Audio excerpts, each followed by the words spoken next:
Okay, welcome to the Parks and Recreation Commission meeting for December 2nd. I'd like to call the meeting to order, and let's take a roll call. Commissioner Bigor, Yes. Commissioner Gopal, Here. Commissioner Tombe, absent for now, Vice Chair Shu, Yes, here. and Chair Stanek. Here. Okay, we'll move to ceremonial matters and presentations. I guess there are none. So item 1 on the agenda is approval of the minutes. Do I have a motion or any discussion on the minutes?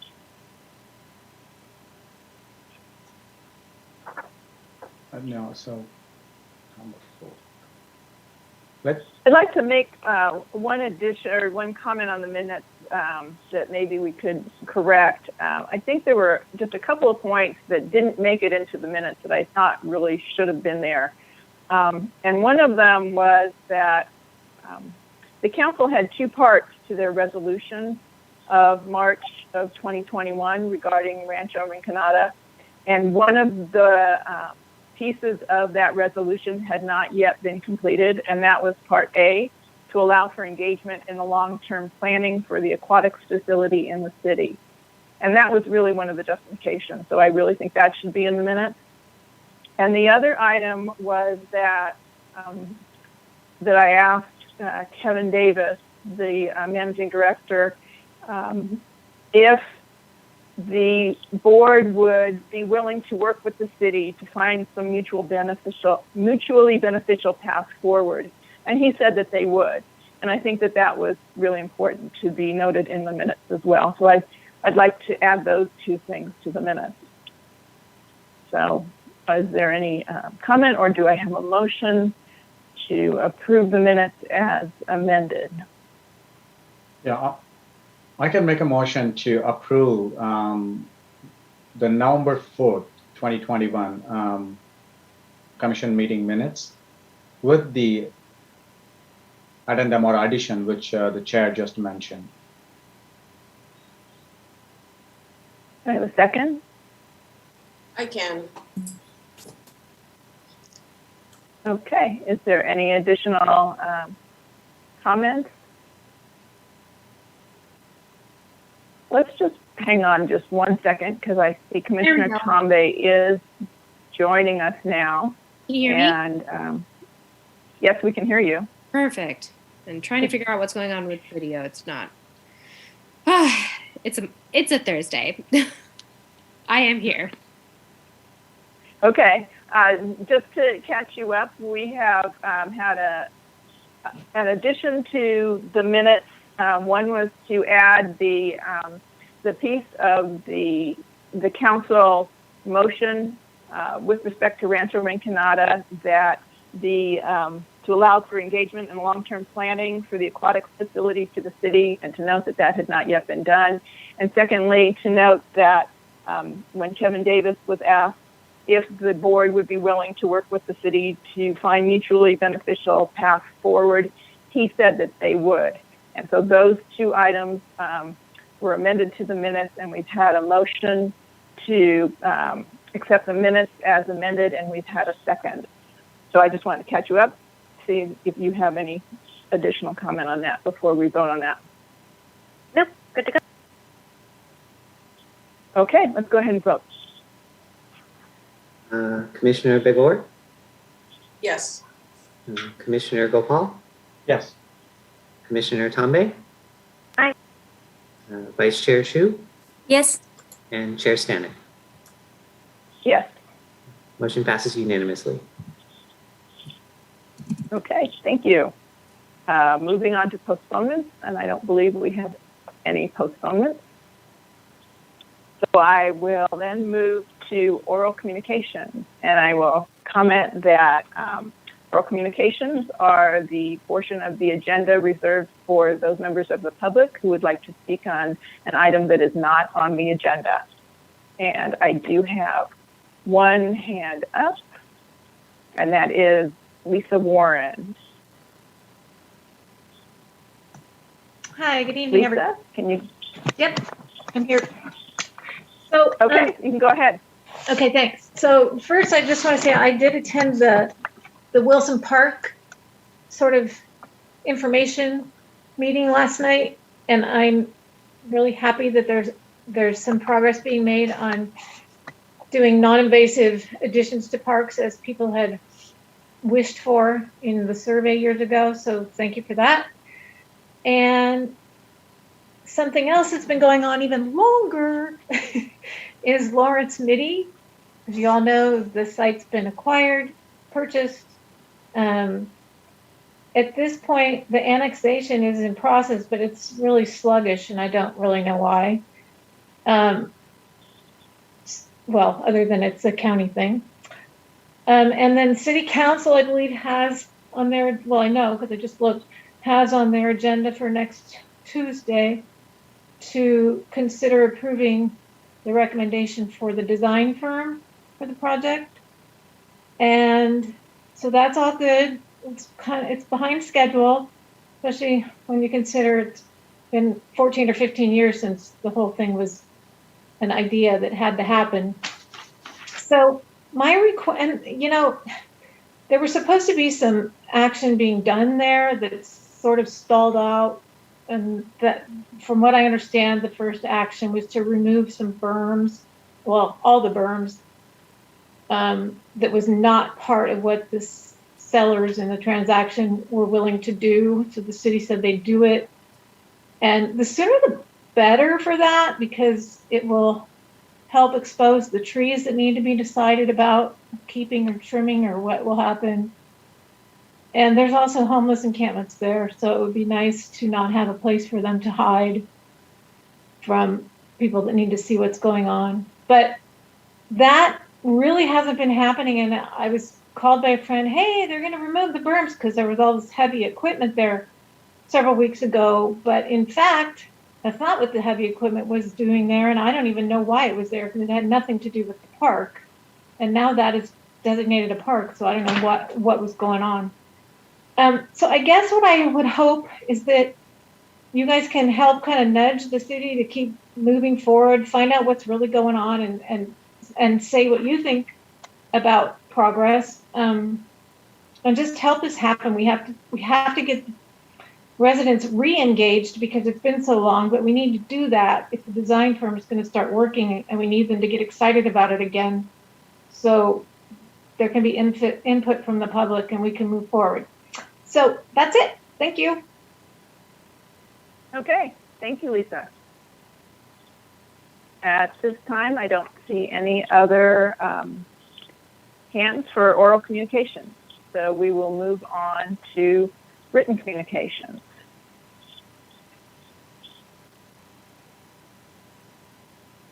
Kevin, do you want to comment on that? Oh, I believe in total there were about 11 written communications sent to the commission about item number 2 on the agenda, and they'll be included in the record.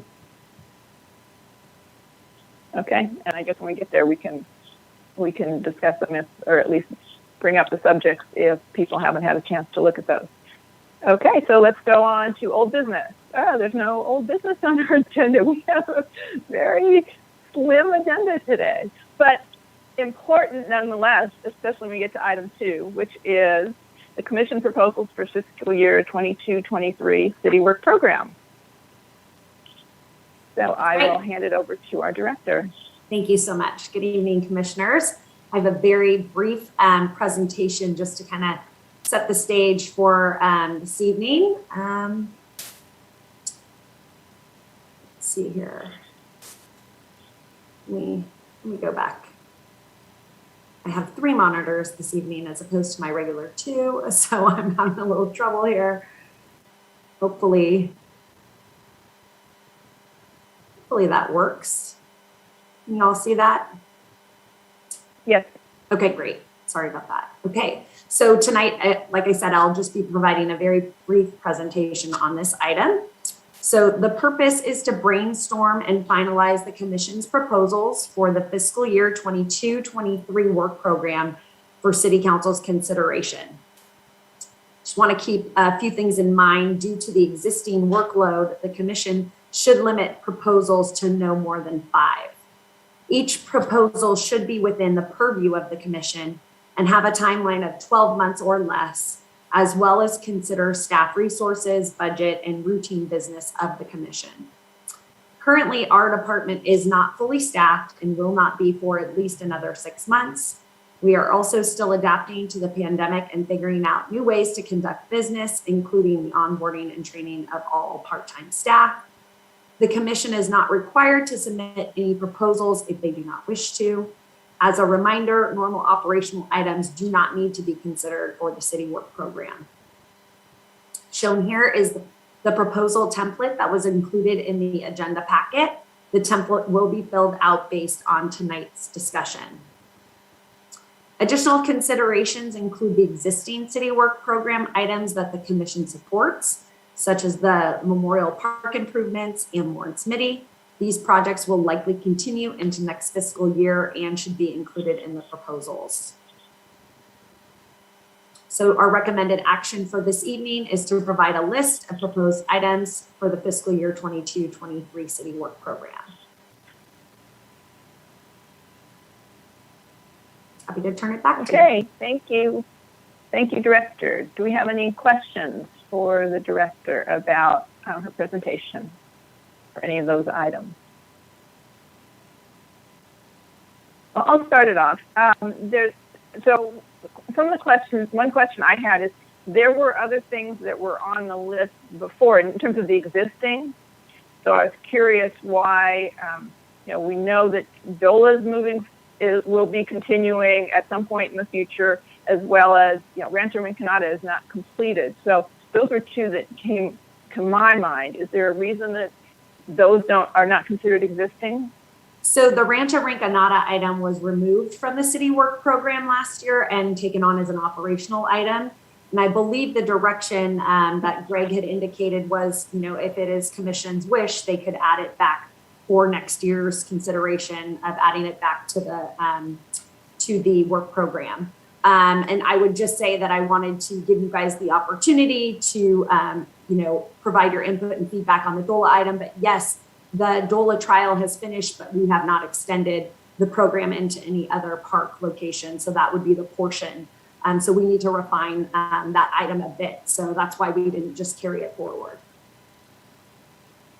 Okay, Commissioner Tombe. You have your hand up for question? Yeah, I was wondering if there's any way to pull up the previous year's conversation on this. I'm trying to pull up the minutes right now to see when we had done this before, and all, because we had like a list of like 20 things. I have my own list, but do we have the list from before handy?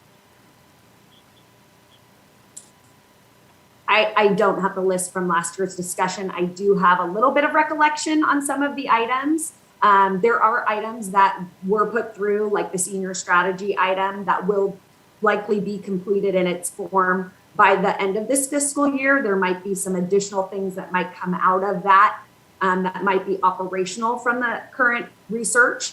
I know that Jollyman Inclusive Playground was one of the requests, but they're from last year as well. My memory, I think there was one other one and I can't recall, and I don't know if anybody has been successful in pulling up the notes, but I will try to do so as I need myself. Awesome. And then the other question I had was, we had mentioned that the staffing wasn't complete. I know we had a couple of new hires, but I was just wondering, what are the roles that are not filled right now? Sure. So we currently have 4 vacancies. We have 3 people out on leave. And so we're almost at a third of our staff being down. And I would just say that across the city, that other departments are in a similar situation. And so recruitments are very difficult at this time. We've had a lot of different retirements, one of which you will hear about this evening as well. And so I think that it's just been, a struggle to get, different positions advertised and work through the process. of hiring people. And a lot of that has to do with COVID. So I think it's just been felt citywide. It's not specific to our department. Yeah, that makes sense. What are the roles that we're looking for? So just in terms of planning, it'll be good to know kind of what areas are. Yeah, absolutely. So we have one supervisor position vacant. We have the administrative assistant position that Kevin is filling in for right now. And that is an active recruitment, actually. And then we have 2 coordinator positions that are vacant.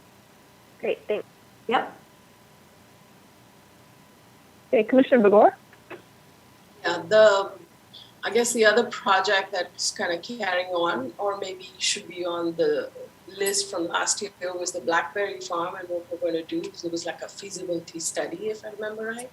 Sure. So we just had a discussion about that as well. We're fairly confident that we should have the feasibility study delivered, not maybe a decision made, but it should be delivered to council by the end of the fiscal year. So, that's kind of hit or miss. I know we're coming up on 6 months. We're waiting on submission of the feasibility studies in order to do the outreach, but then we're fairly confident we can get that information to both you and council in a timely fashion to have that item, the feasibility study portion, completed by June of 2022. That's the hope. Okay, then one other one other thing I need clarity on is we had done an analysis of all the parks. We said this one needs benches, that one needs hydrants. Where is that program?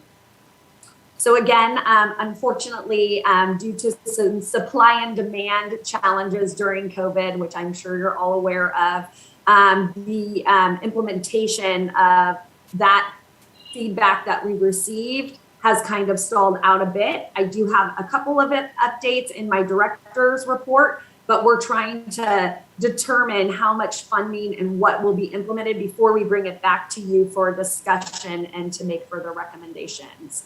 So sorry, go ahead, finish.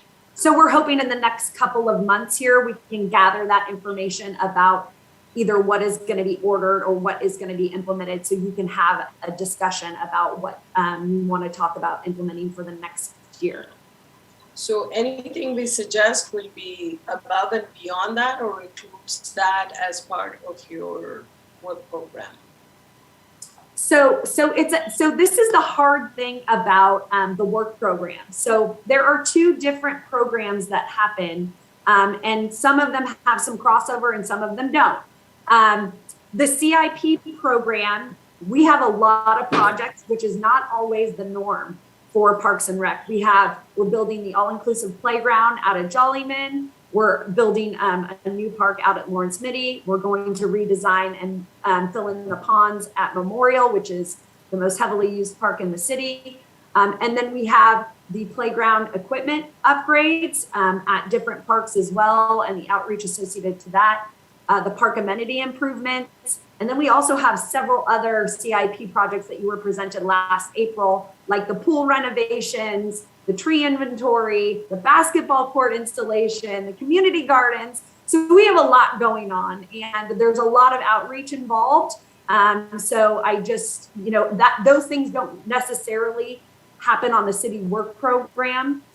So the other thing that I just would be mindful of is that we're bringing back an update to council early next year on the athletic field use policy. So even though that item was really on last year's work program, we're actually having to, kind of keep track of it and bring it back to council as well. So there are a few items that have a little bit of crossover. Memorial Park and Lawrence Mitty are on the work program because there's so much community outreach involved in those projects. Okay, Commissioner Gopal? Yeah, I just found out that when just in February, we talked about, I had a complete list. I think when we were looking at it, I think Director Joanne pulled in all of them. I think there is a separate bucket we call city work program items, and then capital improvement projects, and then ongoing items. So I assuming that those will be still continued, because that is always attached as part of the agenda, and we always have that as an appendix to really refer to. I'm not sure whether it is existing in the current agenda. If not, I think it'll be good to carry over so that we can have as a reference. I already have that, all of them. And I think, Director, you covered almost all of it. A couple of them missing in the capital improvement project is Stevens Creek Bank repair concept, corridor for chain master plan. These are all on hold. Some of them are. So other than that, I think you touched almost all of it. Ongoing items are school district collaboration, a lot of them. So I don't see anything big one missing from what you listed out. But it'll be good to carry that list always because it always keeps us remembering those items. I think that could be added from the future agenda as a standing up and yeah, that's a great idea. And just to reiterate, Kevin was able to find that information, Commissioner Tombe. So I'll just read off a couple of them. So it was, collaboration with the school district, which is an ongoing, the senior strategy, which was a approved city work program item, the all-inclusive playground, which just got folded into the CIP, the Parks and Recs strategic plan long-term implementation, which we have noted as an operational item, and as well as the neighborhood events, and bringing those back. I think it was direction to make sure that they were coming back in the summer months with COVID. And so that is an ongoing operational item that we will continue to add to as we open up. Okay, Commissioner Tombe, we're still in questions and clarifications. So in your mind, what is the primary difference between the operational portion and what we are looking to put on this work plan? So I would say that ongoing operational programs would be, to continue to offer the programs and services and events that we normally would offer. If there's a new idea that we haven't done, I think that that's something for consideration. I would say that, there are a great many things. One example that I used last night at the Library Commission is there's some changes that the commission wants to make to the Poet Laureate program.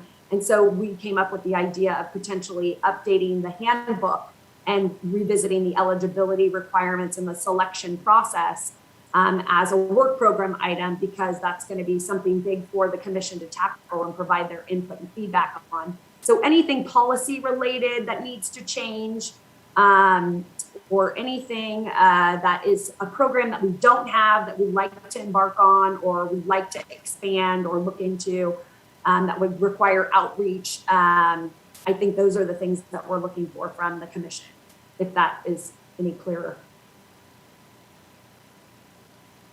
Okay, yeah, thank you for asking that question, Commissioner Tombe. That was going to be one of mine. Are there any other clarifying questions? If not, I'll go to the public for public comment on this specific item.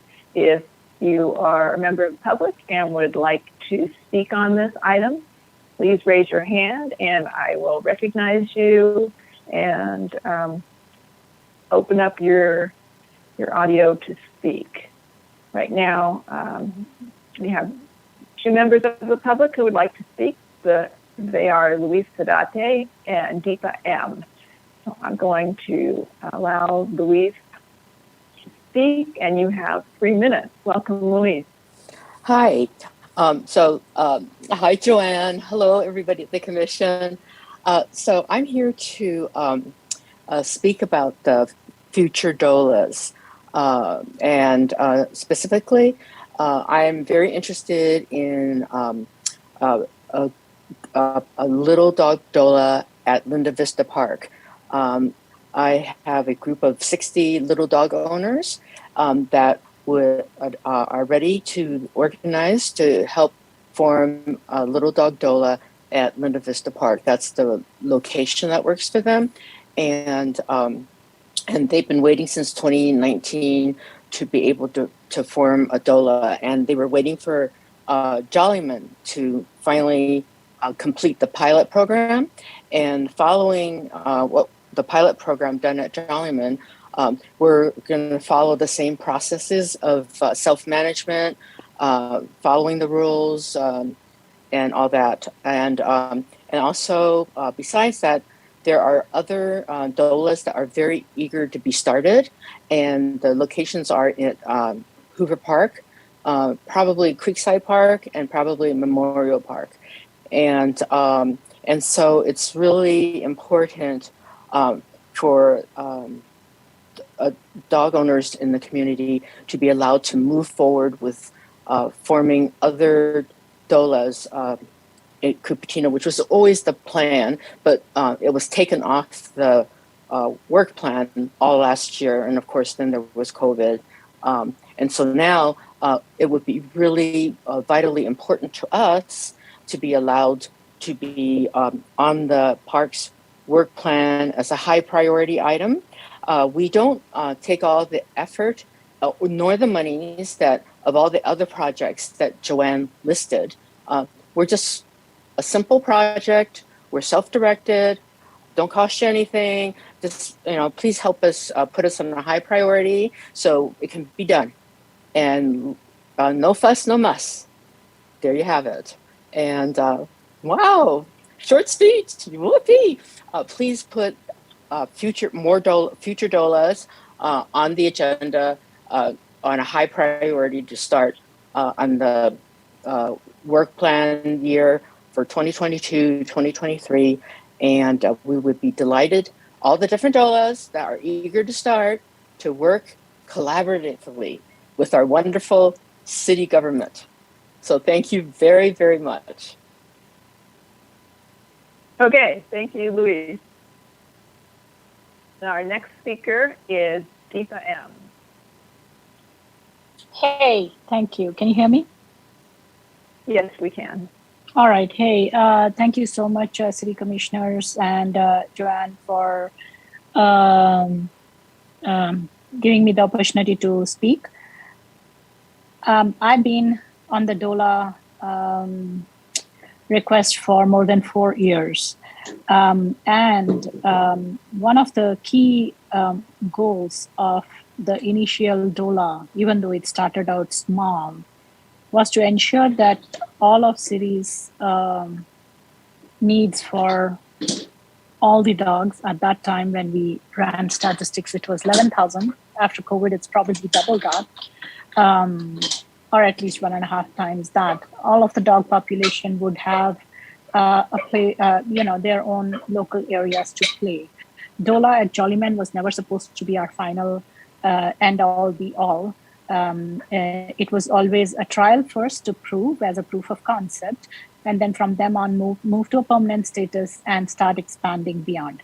The city's master plan for parks and recreations was supposed to be one of those agendas. I'm not sure where that landed, because I think there was a line item in there for dogs off leash areas, but I'm gonna kind of not worry about that and instead push for more DOLAs, not just little dogs DOLA, which Louis brought up and I absolutely fully endorse and support, but also a DOLA in Memorial Park and a DOLA in Hoover Park where our dogs are gathering. Why? One tiny DOLA in Jollyman is not sufficient for the entire dog population. It is purely for the local use of maybe 100 households close by, out of which maybe 50 households might have dogs. Two, it's kind of unfair that we have only one DOLA in the entire city, because then the rest of the city kind of either feels left out or feels frustrated, making them wait 2 years, 3 years before initiating another DOLA. That really sounds a very random and unfair decision. So I'd really like you folks to add this to the plan. 3, we already have dogs using Hoover Park and Memorial Park, my dog being one of them. We tend to go to the Memorial Park. There are some more slightly mellow older dogs that come there.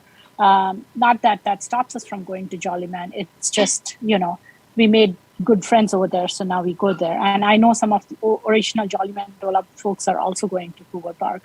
Identifying locations, working with those dog owners, all that can be done. I just want to make sure that we are able to bring it back into the planning for next year. As you can start them as trials, you can start them by trust basis as permanent and see how it goes. Deepa, you've run out of time. All right, thank you. I just made my point, so thank you. Okay, thank you.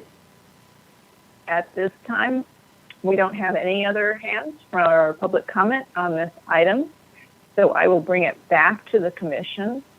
And I'm not sure if everyone was able to see all of the written communications that came in the last 2 hours.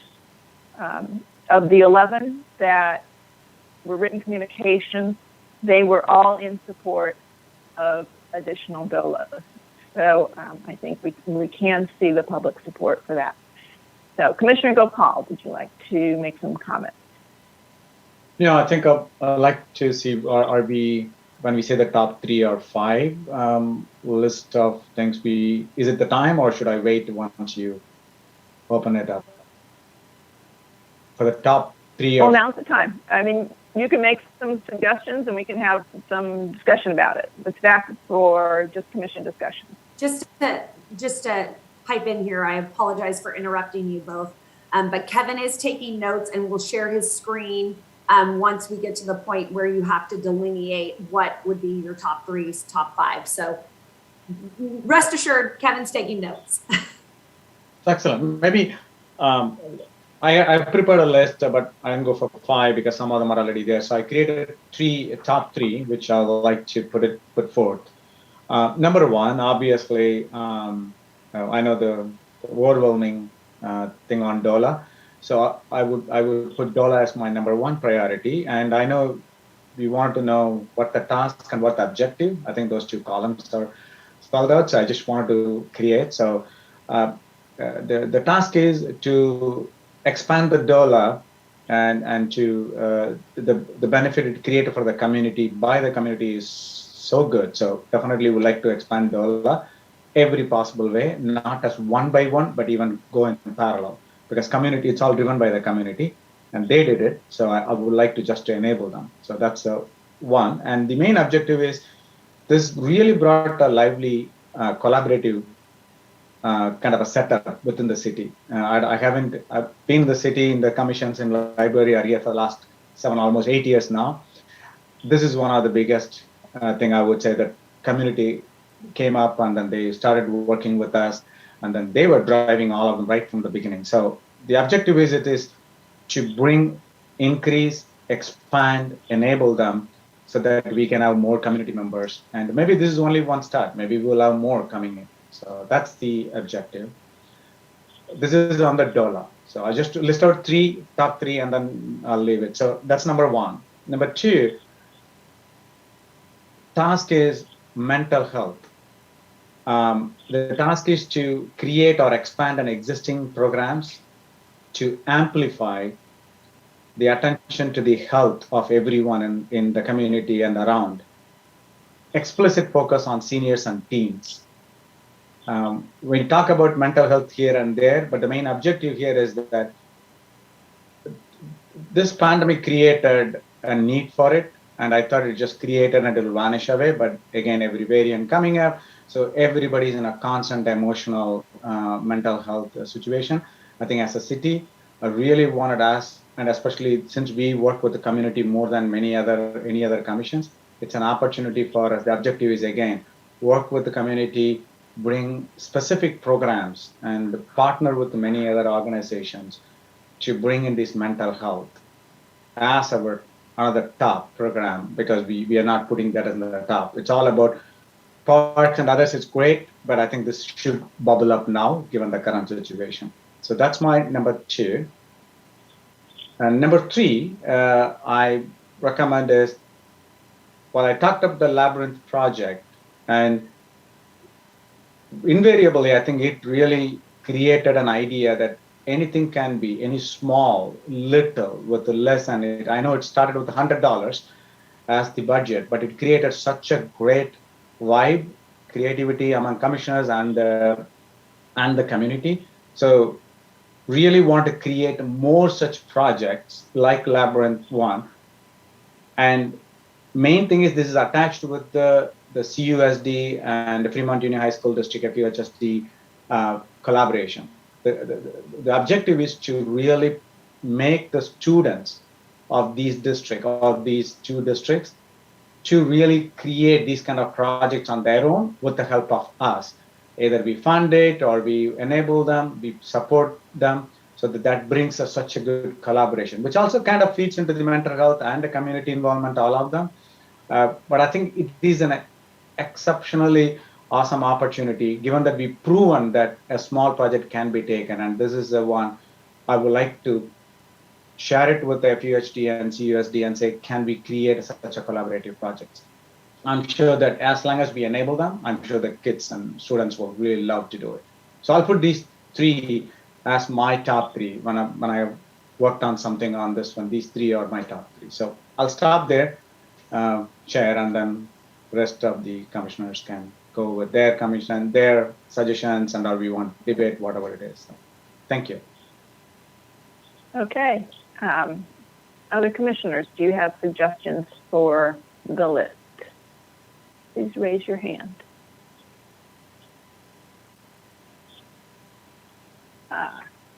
Commissioner Begor.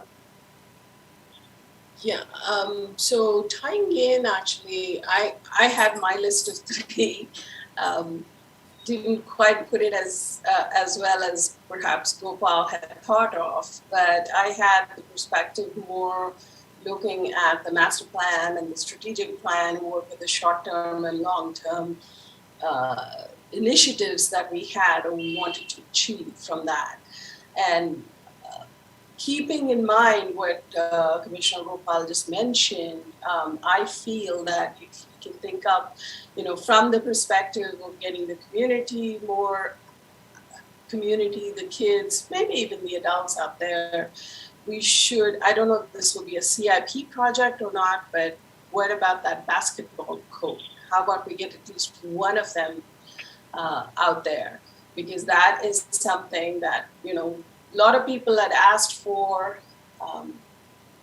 We didn't get to get started on it before, so how about now is a good time to do what's required. Definitely DOLA was on my list of three. And then the third one was, going back again, I'm tying what we thought of from the strategic plan perspective, and that is nature play. Again, lots of little things can be done in different parks. We saw it earlier. So what can we do as small projects in different parts of the city to get nature play going? It may just be one little thing in one park, but we should have some kind of a focus on that. That's my three. Okay, Commissioner Tambe. So kind of in line with what the previous two commissioners had shared, I want to bring a focus back to our master plan. And that actually had a lot of community engagement already. And it had, I don't want to reinvent the wheel every single time we need to do every single project, because we did a lot of that. So I would love to bring, it was actually what Commissioner Gopal had said about mental health. One of the long-term, the strategic plan long-term items could potentially have been a meditation and healing garden at one of the parks. I just feel like, it's great that it's part of the operational workflow, but I think it needs to be upfront. And I want to see the long-term strategic plan as one of the work plan items, because I feel like this year that has, with everything going on, it's kind of fallen to the side, which, there's so much happening. But I think kind of creating that highlight is really critical to make sure that we can actually start doing more of these unique ideas that we don't actually have to get by any of the plans. We have a sister city that's literally just all right, we're waiting. Let us know when to send you everything. We just need a place to put it. So just how we can kind of incorporate that in. And then the second, so bringing back the long-term strategic plan from that capacity to actually see those ideas through that the community has really put forward.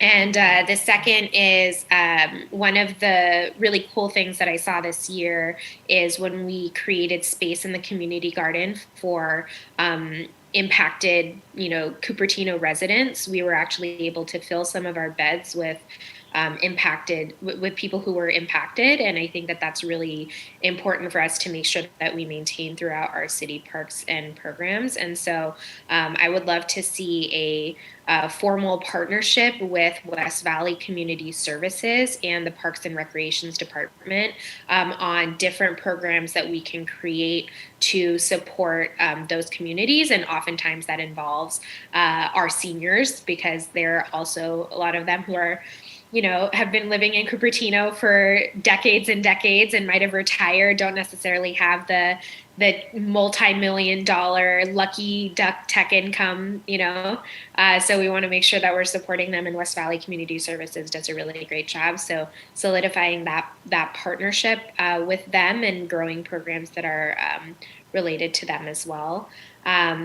So those are kind of my two top things. And then if we're giving a top 5, then I would love to bring we have that chart, or not chart, but we have the system that provides updates to community members on the status of different projects. But I think that there's a lot of little projects that people don't get updated on. And I feel like Commissioner Gopal and we have at different times been really into this idea. So I'd actually love for this to finally be a thing, which is a comprehensive list of everything that the commission and the department is working on and the status of where those things are, even the smaller items, just so the community can, one, stay engaged, 2, know that their efforts aren't being forgotten, 3, so they know we're actually doing stuff, because there's so many things. It's yes, we've actually finished the, surveys for this thing, or we've actually hired the person for this thing. And we get that during our meetings, but there's really it's not comprehensive, and it's not visually something that people can digest. So it would be great to create a singular digest point of all the projects, big or small, that the commission and the department are working on, and a status update on where those are that somebody can access regularly. Because I was actually looking at the website earlier, and it's only the really major ones, which is why I want to bring the long-term strategic plan back onto the work program, because that's in those top set. So I would love to kind of bring that as the 5th but not most important of things that we could potentially do as new ideas, since there's so many in the operational pipeline right now. Okay, Vice Chair Shu. Yeah, and so the other commissioners, they already brought a lot of good ideas. And I think my idea may have some overlap with them. So in Cupertino Park, I think there's one thing I'm concerned about is many residents said in our park, there's not so many things for the elder kids, maybe high school kids and adults. So other than the playground. So I'm just thinking the Liberance program, that's one that's sensory friendly, and that's can also work for the older age group. I hope to see something more like that. That won't be a big one, but maybe on each park we can have a corner for such things. And just like I mentioned in the past, in the Plaza Park, and in West San Jose, and in the Fremont Central Park. So they have something like the nature placing, some big round rock in the area. So the bigger kids, or maybe there's some trail up and down in the park. So the elder people, or maybe they can have something fun, not only in the playground, can be the only thing in our park. Yeah. So I think it's related in Gopal said, the mental health thing, and it's also related to some the small project across our city. And actually, at the beginning, I didn't understand the agenda clearly. I have something in my mind, like the community garden, like the Lawrence Mitty Park, but so they're already in the work program. So we don't need to add anything to that. Does that mean? Or if we have some new idea, new suggestion for the community garden or Lawrence Mitty Park, should we bring it up or it's already included? I'm not sure. Yeah, both of those are already included. The community gardens are a CIP that we're bringing back to you at different stages for your input and consideration. And then the Lawrence Mitty project is both a CIP project as well as a city work program project. So it's highlighted on both areas. Okay, got it. Yeah. So yeah, that's all what I want to share. Okay, Nisha, I'll come back to you. I'd just like to make a couple comments of some of the things that I think we should be considering, and I would be in support of. I think the DOLA issue is something that was very high on our list last year, and we made it through part of it. And I think we need to continue to support that, given the support that the community has shown us for this. And I think one of the things that happened last year is the community was very good about communicating their support for this issue for us. And but unfortunately, I think that did not get translated to the council. And I think the community understands a little bit better that they need to support their work plan program items, not just with us, but also with the city council. So city council understands the level of support, because what we saw is that we can do a lot of discussion about items, and then when things go to city council, people show up, and those are the items the council ends up discussing. So hopefully we can communicate these our priorities to the council with the support of the community. So expansion of the DOLAs is, I think, something that it should be easier as we go forward. And so, again, it's not a big issue like mental health or safety, but it's something that we should be able to get done, is what I would hope. The labyrinth, and if we incorporate that in some other way, I think we could expand the idea of the labyrinth. And it doesn't just have to be labyrinth, but we definitely have that model of a simple idea that should be able to be implemented with very low cost, very low overhead, and to the extent that we can reach out to the schools to maintain them possibly with their organizations that are looking for volunteer hours, if we could get something like that, or get their suggestions. But I do think we do need to take a lead on something like that, because it doesn't just happen naturally. So those two are certainly high on my list. And the others I think are really good. I still think the director said that we have ongoing discussions with the school district about their fields and such. There will be a very specific opportunity coming up when they look to close Regnart School. Of the 3 schools that they're closing, only one of them is in Cupertino. 2 of them are in San Jose, actually. So the one that is probably part of our joint agreement with their field maintenance is Regnart. And we should have a very specific view and focus, I think, on that transition. As that school closes, there's going to be a huge opportunity, and there will be some time before they maybe lease out the property, or we should even be influencing, letting them know that we want to be participating in the field use there. And so if they end up leasing it, how we share that field going forward, and the city could be really involved in that a lot. So, Commissioner Tombe. I had 2, well, I guess one direct comment.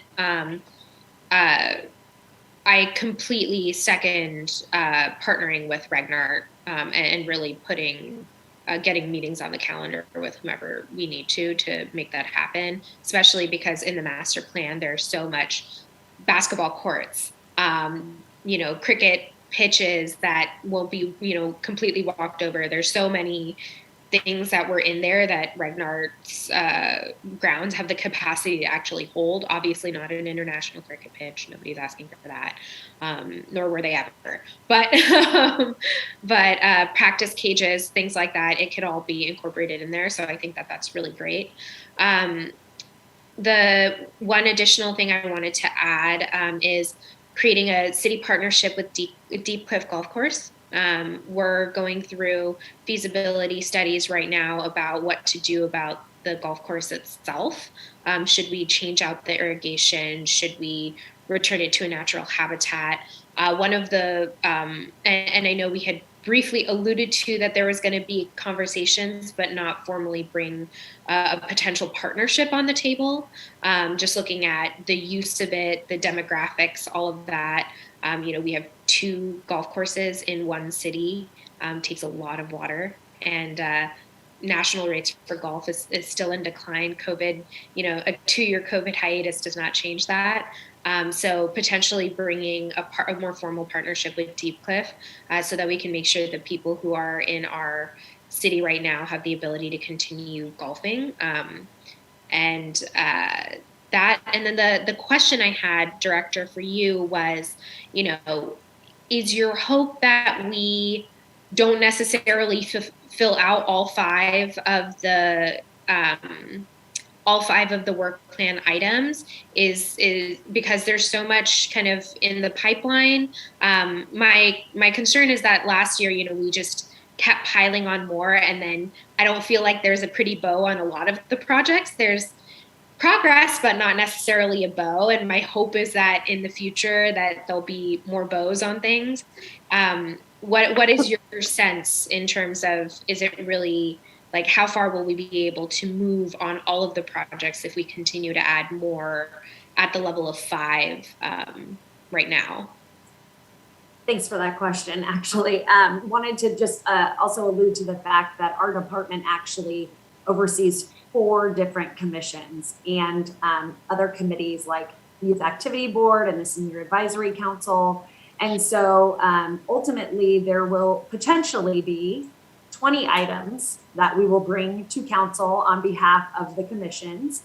And certainly I don't think that we could undertake 20 potential new items as a department. However, they range in different size and different, amounts of outreach and things. I would personally just direct you to put forth the things you really want to see on the work program, because then also council will see that this is the thing you're the most serious about. So, whether that be 2, 3, 4, I would just try and be mindful that they have 50 items that they could potentially be sifting through. And so, I don't know if that's good guidance or not, but I wanted to also just mention a couple of different things about things that you have brought up, just to kind of highlight. We actually have a work program item right now on the work program, item number 18, I believe, for mental health. So the department is already working on a mental health website with resources and potential programming for that purpose. And I think through the senior resource item, we're also looking at mental health as well for the seniors. So I don't know if that kind of takes care of the item that Commissioner Marapan brought up, but wanted to just give that as some additional information. I think, I know Commissioner Bagor, you did talk about the outdoor basketball court. We are installing an outdoor basketball court. It will likely be installed, a full outdoor basketball court at Wilson Park by the end of next year. So that is moving forward.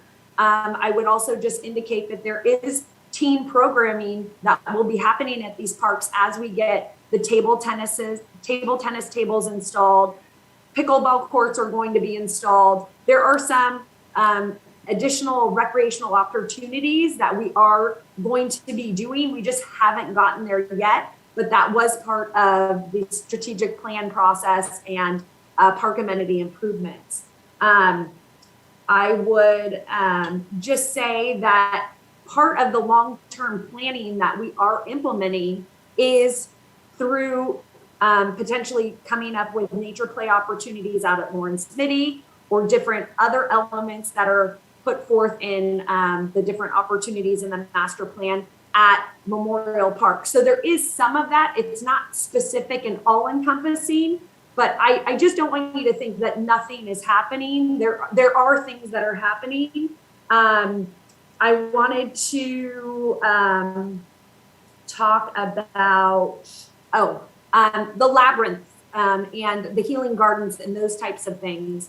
I know that we've done a couple of presentations, one about nature play, one about outdoor exercise equipment, and that was really in anticipation of moving forward on the implementation of those park amenities, because that's what they really kind of are. So that could be part of that discussion, but if you certainly want to call anything out specifically, happy to have that put forward as a work program item so that you make sure that that specific type of project gets done in the next fiscal year potentially. Just realize that those projects are also in collaboration with Public Works and the CIP team. So there are a lot of projects that Parks and Rec has on that docket right now that we're trying to accomplish. And one of them is the community gardens, right? And so we're on the first one. We still have others to do after that. So just because we're working on it doesn't mean it's finished either. So I just kind of want to give that whole picture about all the things that are we are working on. Yeah, I really appreciate the update. I kind of have a follow-up question to that then. So you had mentioned at the beginning that the work program is mainly for new ideas, but that it's also a way for us to underscore things that are really important. So should we still be like re-adding things that are already on the work program to this to like give it an underscore? Like DOLA, for example, was one of the things that is, was in progress, and we made it an administrative project, but we didn't actually change any of the city ordinances around it.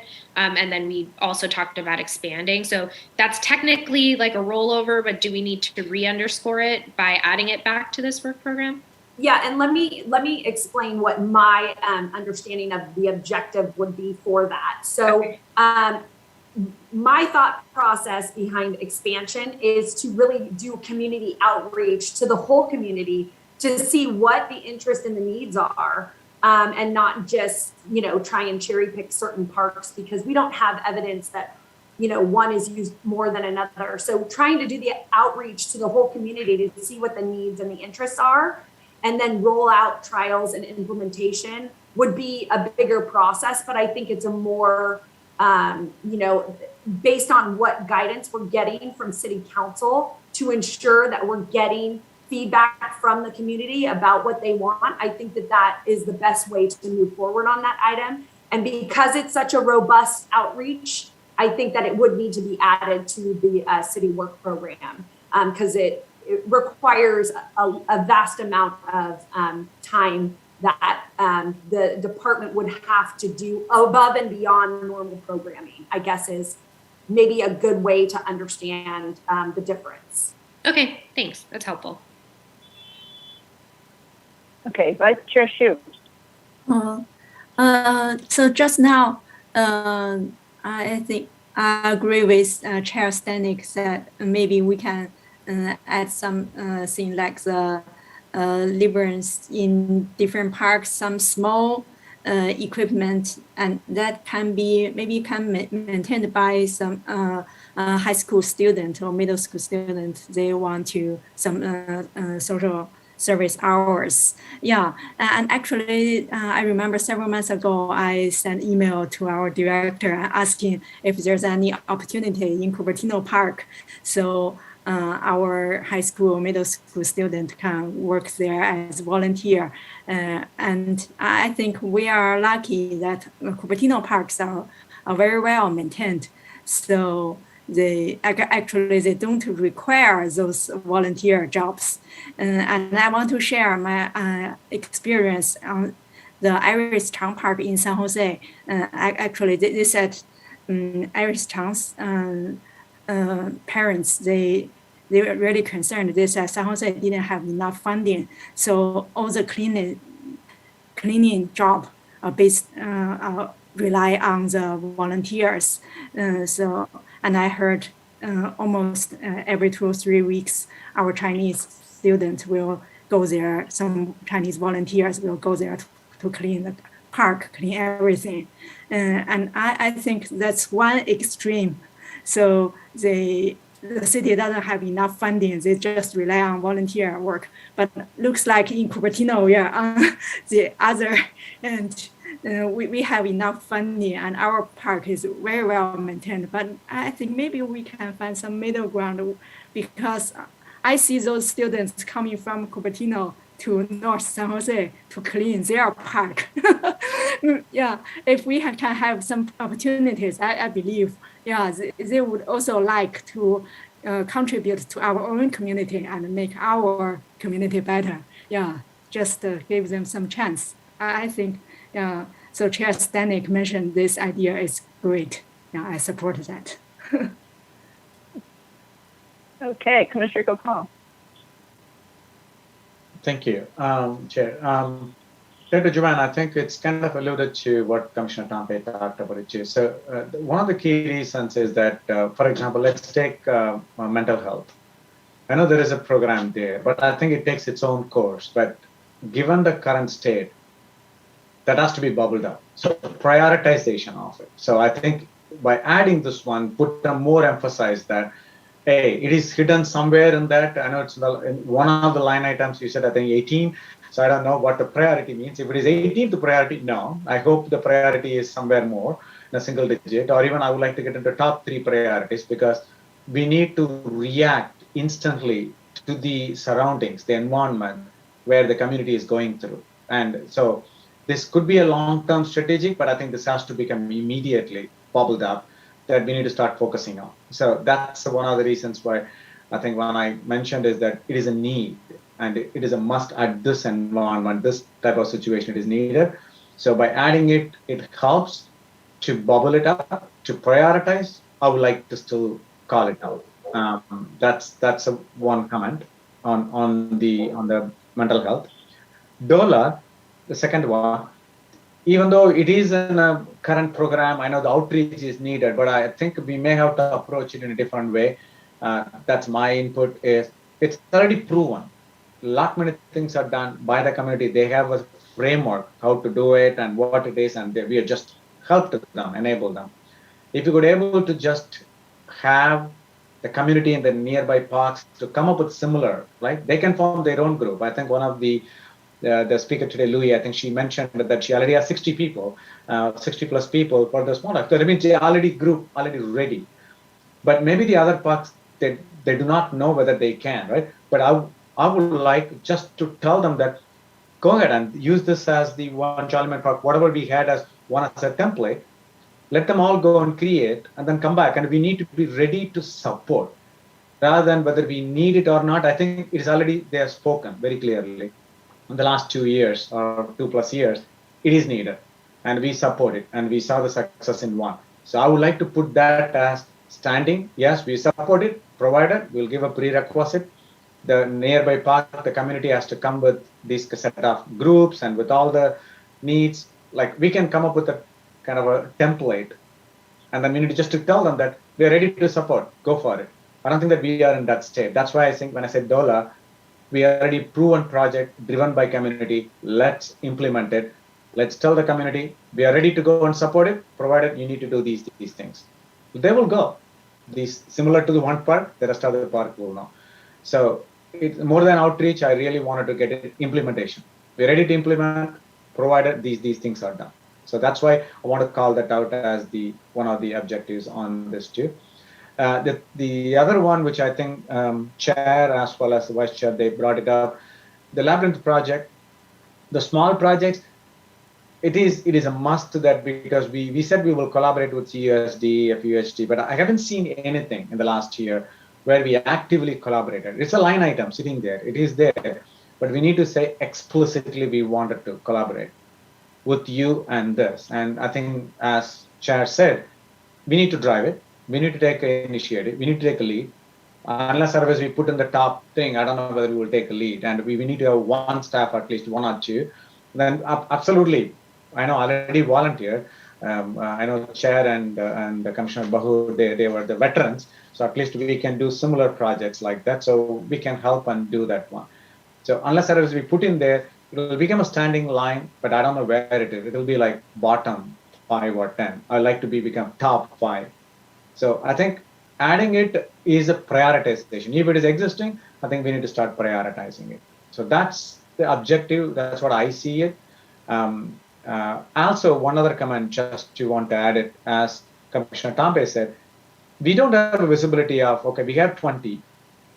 It's kind of a first in, first out kind of, or how many things are out from the 20 list, so that we know that these are all done deal. It became an operational, so we don't need any more.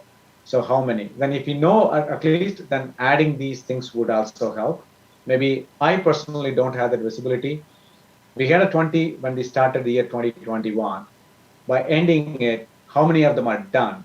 Moved from strategic into operational. Because it's done, rolling it, it's only maintenance, we're going to go. I don't have a complete visibility. It'll be good to have it so that we don't have to keep on dumping off on the staff, you and the staff and the rec staff. So I think that would be another request, Director Jawan, that would help us. We know start of the project 20, at the end we have 10 or 15, 5 are done. That means we know that, oh, we can have a capacity to add it. It's a capacity planning. So that would also help. So those are my comments. I'll stop there. Okay, I think from what I'm hearing from Gopal, I think part of what we need to do is be very specific. I think sometimes the work program items are broad generalizations, and that is why they kind of float along. And it's not clear what the staff involvement is going to be and what the commission can really do. And so a lot of times the commission put all these things together, and it goes to staff to do it, or it's expected that staff will be involved. And I think a lot of things staff needs to be involved, but the question is, what is the commission willing to do, and what are the measurables? I think if we can come up with those things and demonstrate that there's a measurable and it's not that far a reach, then we can start moving forward with some of these things. And that's not to say it needs to be perfectly detailed down to the nth degree. So we could, I'd like to maybe have Kevin put up some of the things that we've heard that we can look at and maybe start wordsmithing and start considering what our priorities might be there. Commissioner Tambe, did you have another comment before we move to do that? And then the director would I would love to see what Kevin's been taking notes on. That was actually what I was going to ask, but also I wanted to know timeline. When is our priority set going to go to City Council, and do we have wiggle room of our first meeting in January to potentially actually have the list that Gopal and I were talking about, of the comprehensive project list that extends beyond just what's in the work program? Because I candidly, there's so much just from the things that we were reading out, because I was taking notes on everything, that I'm nervous to add more without getting a full understanding of where we are from a status perspective. I would rather see Lawrence Mitty design and implementation done than add something else to the docket. So I'm wondering what our time frame is, and do we have the time frame? Do we have the time frame to do that? Sure. I want to answer a couple of questions or a couple of comments that were brought up. And I hope I can remember them all. The first one, Gopal, I just wanted to speak to the fact of how the items are prioritized. Council prioritizes the item, we bring them forward. So we will bring forward your rankings based on your submittal. So if you decide that the mental health item as a commission is your number one item, then what council does is they put together the entire list of items, and then they rank and prioritize them based on all of the items that have been submitted. And sorry, really quickly, that's not including the operational items, correct? That's only the work plan items, not the operational. Correct. Okay. That is city work program items. And so I did want to also just indicate there are a lot of partnerships that we have with the school district that are ongoing. One of them is the creek tours that we support out at McClellan Ranch Preserve. So I think that there are a lot of relationships and ongoing programs. We help facilitate the geometry program. So there are ongoing things that maybe you don't hear about on the regular, but I do understand the interest in making sure that we are collaborating and pursuing those relationships. So just wanted to mention that as well. Commissioner Tombe, in regards to the list, so I feel like we do lists all day, every day for different purposes, and there are multiple things out there, and I realize that it is not efficient or effective, but putting together everything in one place would be. I just don't know if we're going to be able to do that in the next couple of weeks because we do have the break for winter as well before we come back for the January meeting, which we would need to publish that agenda on the 3rd. But just to mention, we have the CIP dashboard that we're we update that monthly. We have the city work program that dashboard gets updated quarterly. And then as you all know, we have the strategic plan that we are updating annually to show the progress that we are making based on the short-term and long-term implementation. So there are a vast number of different ways that people can look at things or find things. But I do appreciate the feedback about having a commission/departmental project program list would be beneficial. I just don't know how realistic it is to get that in a timely fashion to you for consideration. Going back to the openings that you have, Director, I noticed you said that the administrative position is an active recruitment. Is that different from the other positions? Are you not actively recruiting right now? Do you not have open recs for those things? That's correct. So there are different departments with different openings, and we're all in a queue, and we're trying to fill the roles in a timely fashion at whatever we need at the time. Obviously, during COVID, Parks and Rec has been doing different things, so we've kind of fallen in the background because we've been able to do things differently or at a smaller capacity. So, we have kind of been waiting for our turn because the other things that are ongoing have had more priority for the city.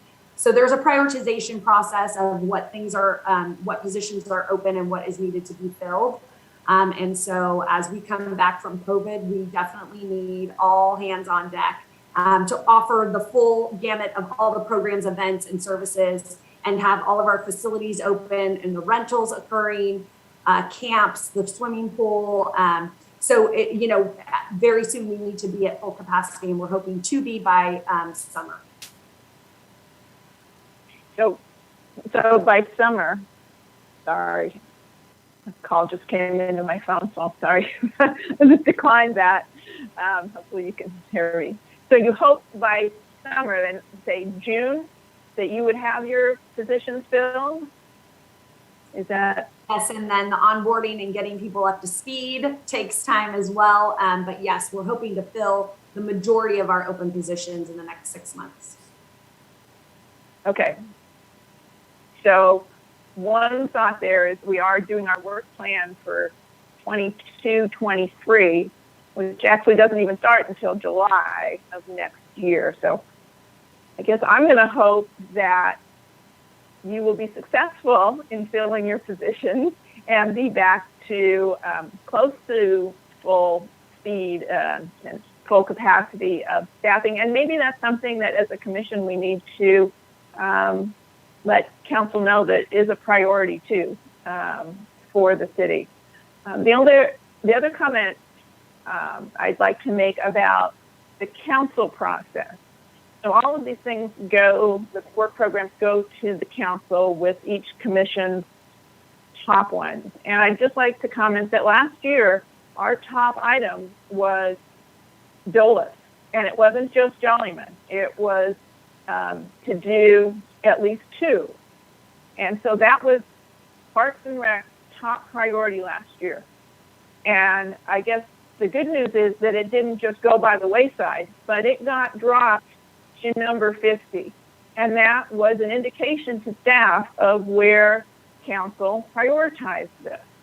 And part of that is that council needs to understand and hear from the public as well what their priorities and choices are.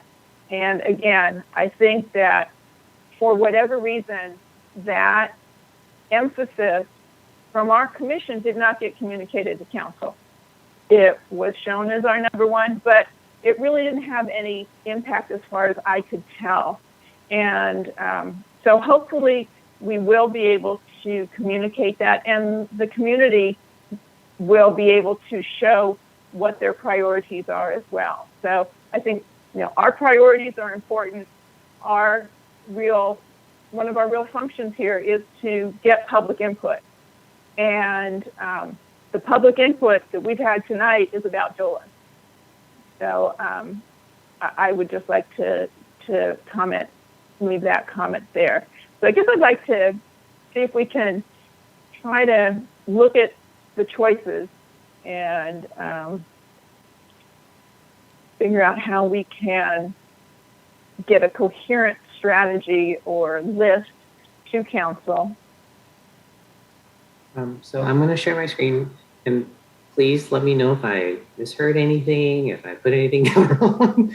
Sometimes there was a lot of conversation, and just trying to pick out like the specific ideas was a little rough. So please let me know. If there was something though that was mentioned by multiple commissioners, I tried to just combine them into one item. So just that's why you'll kind of see the way it is. It really is just an Excel spreadsheet, just letting you know. So here we go.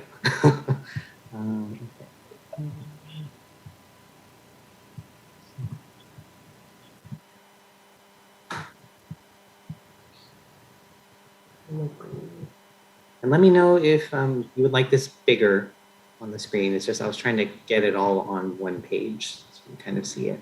It is okay for me, at least. Yeah, I could zoom in a little. The other comment I wanted to make was to agree with Gopal on the approach to the DOLAs, and that is to not try to conquer the world at once in terms of the entire city. I think if we take on too much, it makes these things much more difficult to digest. And so if we do present a program, and like the Jollyman people say, they came to us and said, here's the program we would like to implement. And if we invite those kind of presentations, then we can evaluate them and then do the work that needs to be done, possibly to survey a particular area and see if we can make it work for those who are really asking for it.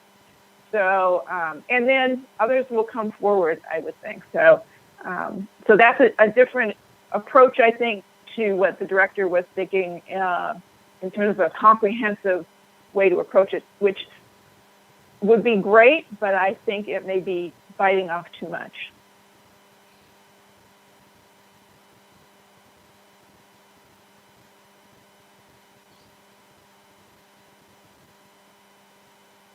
Commissioner Tombe. Kind of to that end, what if instead of writing expansion, I'm assuming now is the time we start to get a little bit more nitty gritty in creating the like tasks and roles and stuff. Maybe instead of just simply, instead of saying expansion of additional DOLA locations and making the justification or the second part expand, increase, and implement more DOLA programs, maybe we can say, standardize the process of like creating beta DOLA park or trial DOLA park programs. And then if a community group comes to us and says, hey, we are around this park, we're around Linda Vista, what do we need to do? Then we say, hey, here are the 10 steps you need to take or here's the 10 steps it will take to get this implemented. And then we can just move along a process that has been like standardized. So there's clarity on the commission side, there's clarity on the department and the city side and the city council side. And then there's clarity on the community side of who the stakeholders are, what the process is, what the time frame is, and what it takes. And so we're not reinventing the wheel every time. And then it's still community driven. So we won't the city doesn't necessarily need to say, we're going to start a DOLA trial in this location. But if a community group comes to us and says, we would like to start a DOLA trial, what do we need to do? We have the process standardized. And that way it's not like, cutting down a bunch of red tape to get there, since, Director Joanne's had to do a lot of that right now. So hopefully, if that's something that could be more specific and hopefully actionable, that we'll be able to say we have this process and it's set up and then can be used. Idea. Okay. Our Assistant Director, Rochelle, has her hand up. I think she'd like to comment on that. Rochelle? Yeah, I don't disagree with what Nisha's saying in the way of trying to put something together, but I do want to, because this is such an important thing to the community and to you guys, I do want to just throw it out there that council has really, really seriously pushed on us the outreach to the community as a whole. So I don't want this to be overlooked because we're not going the outreach route. And outreach these days will not stop these things from actually happening. They're just going to give us a lot better idea of how to move forward appropriately and make them happen better. So I just kind of wanted to throw that out there because it is something you'd like council to pay attention to. Outreach is really kind of the big word these days with city council. So I just sort of wanted to throw that out there, but I don't disagree with what Nisha's saying. It's good to have a process for things. Yeah, so I was thinking, maybe on this, what we want to do, we want to encourage community input to us or community proposals for specific DOLAs. So if we encourage that and specific groups come forward with a proposal, then we could evaluate that and figure out next steps and give them feedback and say, okay, this is what we think it's lacking. Again, it may be that we get to that standardized process by trial and error, because by doing it, then you really figure it out. And sometimes trying to get it perfect in a vacuum is difficult. So that's one comment there. Commissioner Gopal. Yeah, I think almost aligned with it. I would call it, instead of expansion of additional, I would say enable additional DOLA locations. It is kind of encouraged, right? So enable it. So how we enable it is through the standard process, putting a kind of a template that's a prerequisite. All Commissioner Tampe said that's how it is. So, but the city should, the community should know that we are enabling them. We are not questioning them. We are not even asking them whether you need it or not. We will just say we will enable it if you want it. These are the things. So again, Assistant Director, I think Rachel, you mentioned it. Outreach is great, but outreach should go in a message that we got a successful. Thank you for the community. You brought it up, community driven, for community, by community. It's great. So we are collaborating it. We wanted to put this in a standardized process, and I hope you are okay. Is there any input onto it? That outreach is fantastic.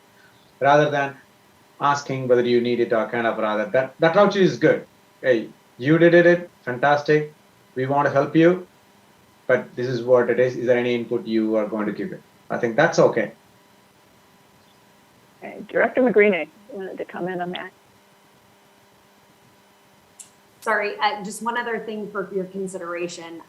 In formulating the rest of these items, so when we bring them for their consideration, some of the things that we have to include is how many hours we anticipate, if it's a small, medium, or large project, and not knowing how many additional park locations might be chosen for implementation greatly affects the administrative tasks associated. And quite frankly, there's a lot of interaction with the community, which is great and we appreciate, but that also takes time. So I just want to be mindful of I think that what you're talking about is very sound, sound information and process wise. And what I would like to suggest is that we take your feedback and we formulate from your feedback what we think we can accomplish in 12 months for the next steps, and have you kind of give us your input and feedback based on what we come up with, if that works. That sounds like a good suggestion. Okay, are there other comments? I'm wondering if, Kevin, so you've got the list, but it's not really in the format that was, the template was in. Can we number these things? Not that it would be in any, priority, but just to see how many we're talking about here, and maybe figure out how we can narrow these down to some of the, really our top 3 choices with an extra, maybe 2 at most. Commissioner Tambe? Yeah, I just, do we want to do like a cursory, like top 5 vote from everybody, and then just use that to kind of filter what will come up to the top set, just to move it along? So, because I tend to get to the weeds, and I'm afraid of going through 12 of these in the depth that we did number 1. I agree. Commissioner Begor, I think you had your hand up, but it went away. Did you want to make a comment? Commissioner Tambe just said, it's like we've got a lot of them. Okay. If some of them can be combined, that would be perfect. So that's why I put my hand down again. So, Commissioner Gopal?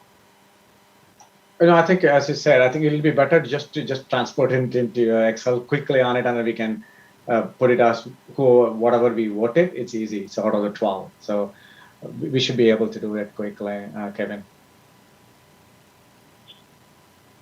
Yeah, again, we need to see we them cannot again. go individually, line by line, discuss a lot. I think we will be here for a longer. So I think maybe at least vote it, and then maybe we can, as the director said, director can come back with what is the task and what is the objective and what is the capacity they can so they can work through it and come back, and then we can review it rather than we doing all the wordsmithing, all of them now. At least we have given our inputs, so director and the team knows it, so they can go back and say, okay, if the top 5, they'll come back with task, objective, and whatnot. So let me try to understand this. What is the timeline that we have to give this information to the council? Sure. So I'm going to give a couple more clarifying points, and I'm going to ask Kevin to bring up the list, because I think I can eliminate quite a few of these because we're already working on them. So it'll make your life a little bit easier in deciding. We are providing our input to council that is due to the city manager's office for review at the end of January. Then they formulate the staff report based on all the commission's input.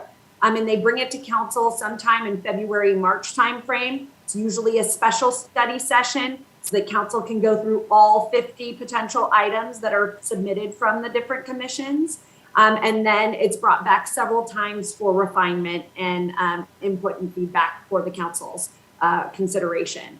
And so these items would not officially start until July 1st of 2022, and they would go until June 30th of 2023. So that's the time frame. I know Kevin is feverishly working behind the scenes to get the Excel spreadsheet updated for you all, and better him than I. Okay, let me just make one other comment. I see that Deepa from our community has raised her hand, and I don't think that hand is left over. I just wanted to make the comment that community input for this commission meeting has closed, and so it is now here for the commissioners for our discussions.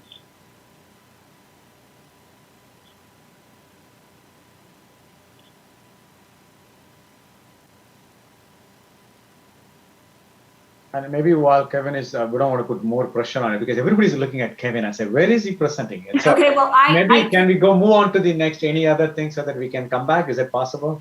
Well, I did just want to allude to the fact that, and I'll clarify again. So mental health is already incorporated into the current work program items, and there are 2 of them. Number 4, which you all brought up for senior strategy last year, that is number 4 on council's ranking. And so part of the senior strategy is analyzing the mental health and physical health.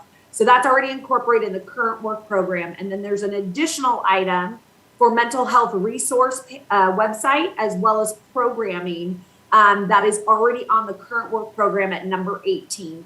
So if you want to bring it back in an additional fashion, I would say that it needs to be articulated with a specific idea or program associated with it. But just know that we are working on mental health on the current work program. So you will likely see movement on that at the beginning and middle of next year. Go for it.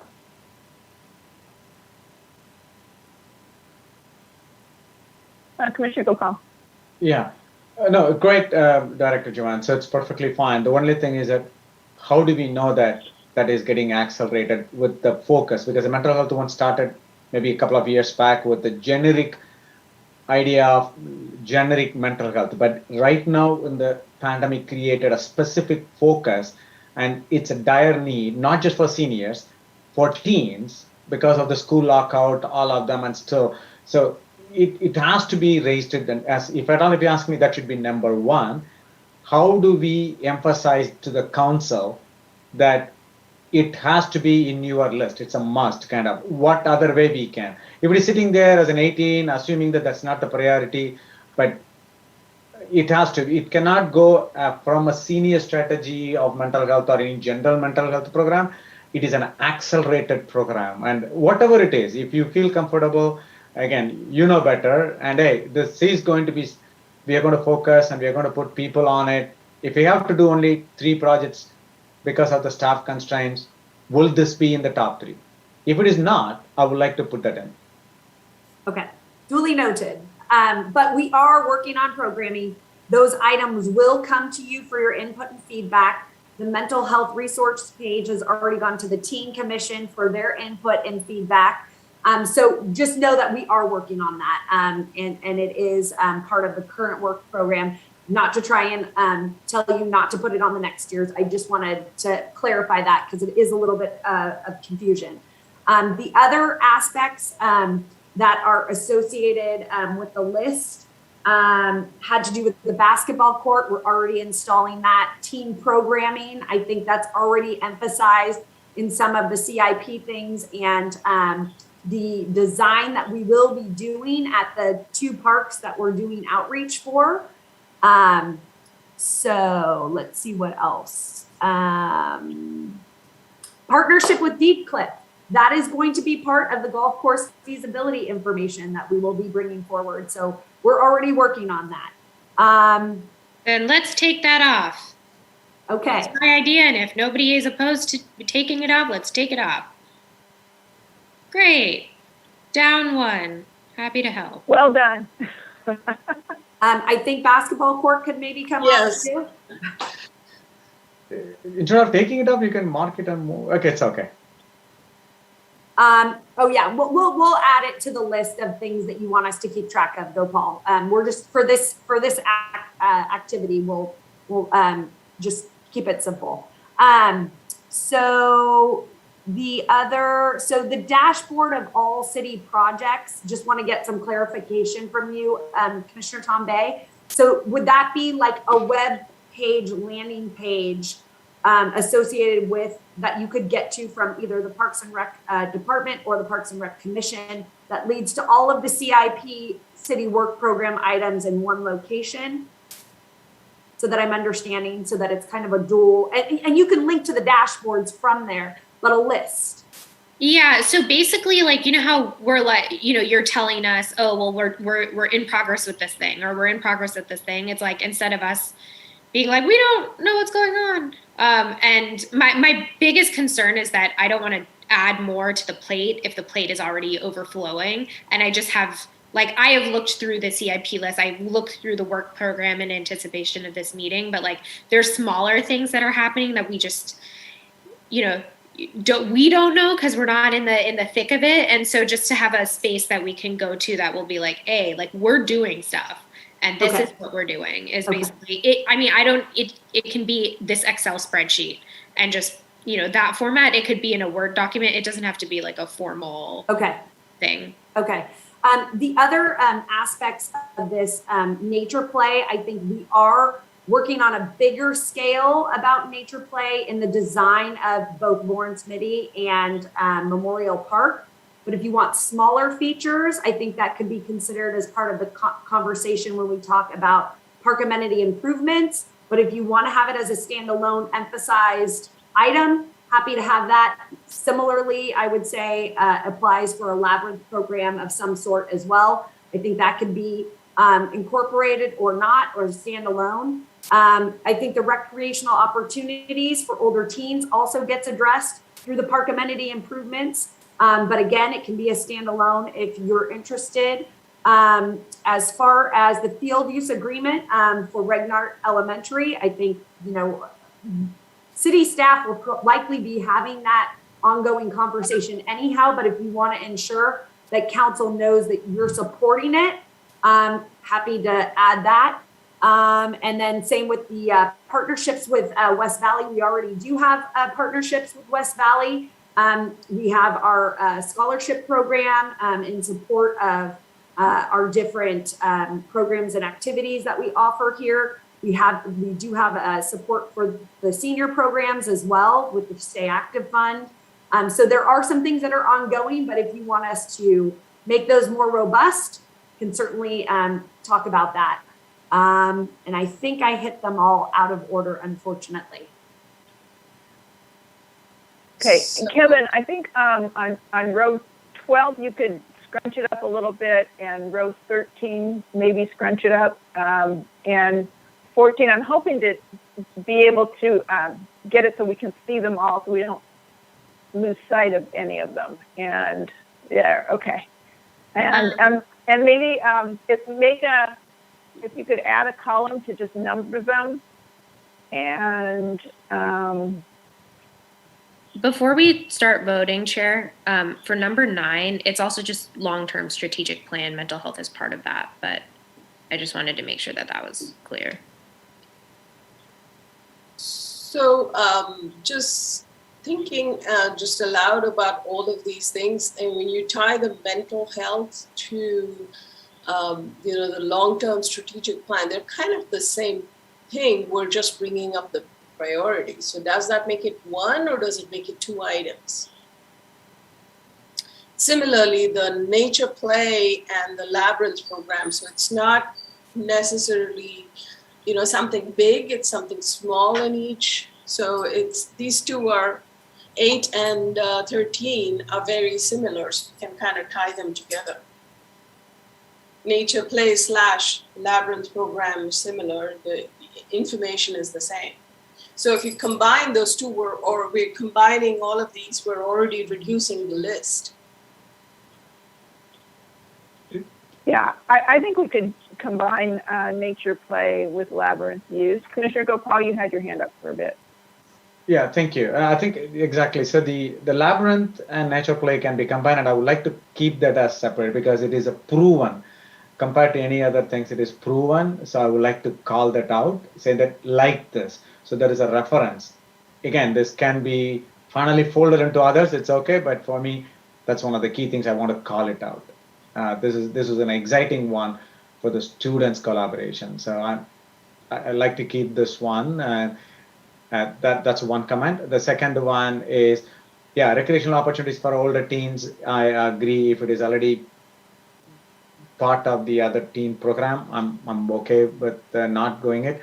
The partnership with the WVCS West Valley is also as part of the first mental health. I said this is one of them, and I like to work. I think I sent some notes to director earlier that there are other organizations doing actively on it, like the Hope, where I'm part of it in general. So they are also doing a lot of mental health. It's very, very immediate attention, and so that partnership can also be folded into the mental health on the second line item. So that's all the comments I had. Commissioner Begor? I think one of the other things I think we should really have a focus on is that field use agreement with Regnard. I know we have a lot of collaboration with CUSD and FUHSD, but I think that was a great idea, Chair.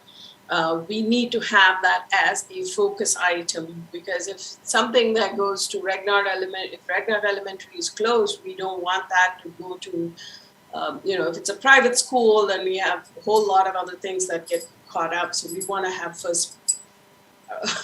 our first share at it as a community, a Cupertino community. So I think that stands out in my head as one thing that needs its own focus and needs to be brought up to the council.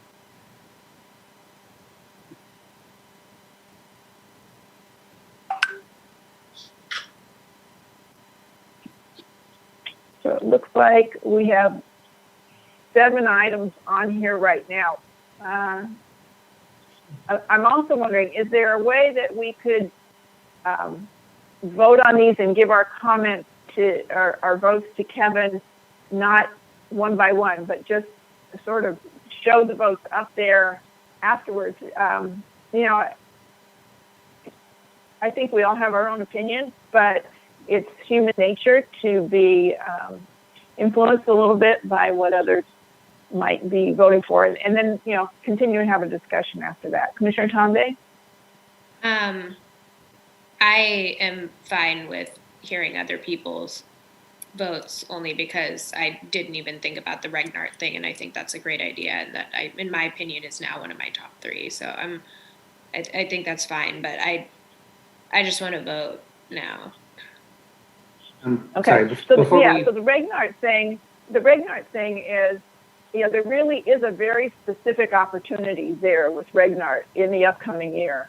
So I think that's why it really, we have ongoing discussions with the school district about lots of things, as the director said, but I think we should make sure that we are proactive with respect to Regnard specifically. Did we cut Kevin, were you gonna make recreational comment? opportunities for older teens? And by cut, I mean incorporate it into the Yes. Yeah, we can cut that one. Okay. Wait, where does that one go? Row 11? Yeah. That one? No, let's cut it off, because I was told that director said that it is part of the teen things on it.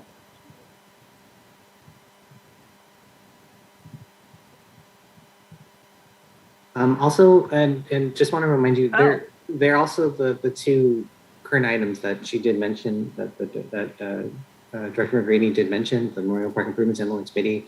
Since those aren't being carried over, they do need to be included in this list as well. Sorry, what? So because these items are still ongoing and have not been completed yet and are expected to continue until next fiscal year, they do need to be included as part of this list.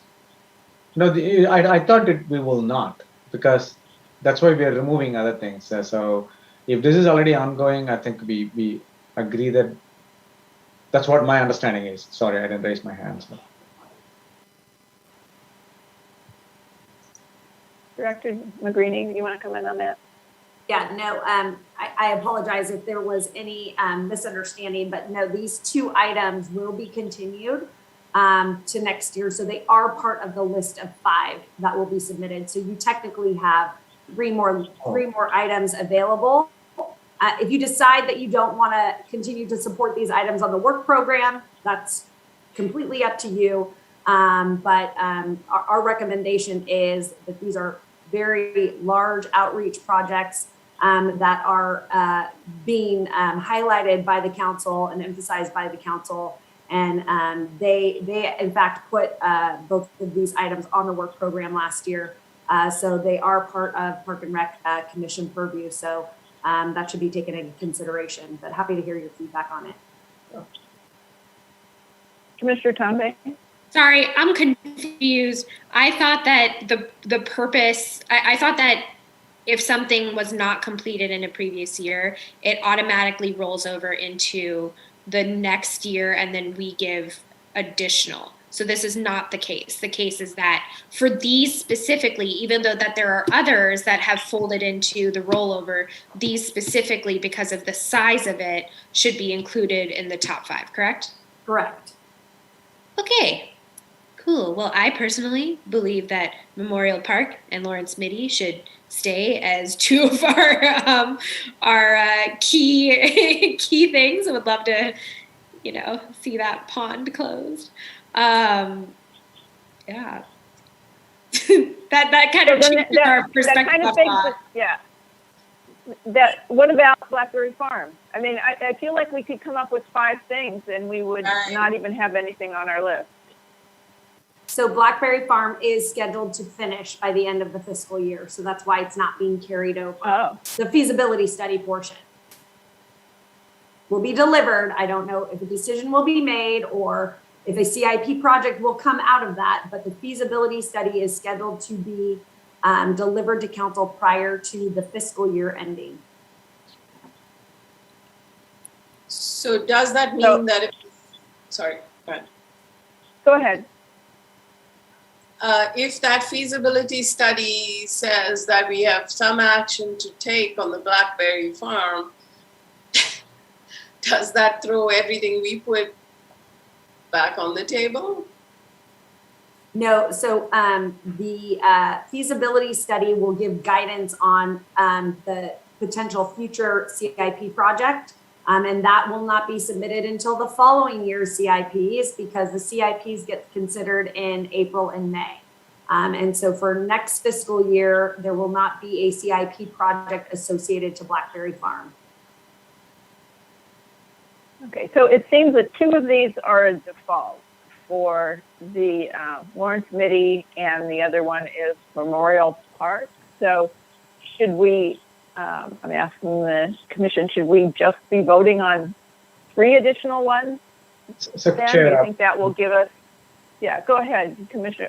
So I was just throwing this out there as a question. Yeah, so I think I'm confused, of course, like Commissioner Tambe, but I think the way in which my understanding is that these are the programs if it is already kickstarted, it will continue. We are not saying that we are asking the city or the staff to stop anything and put this one.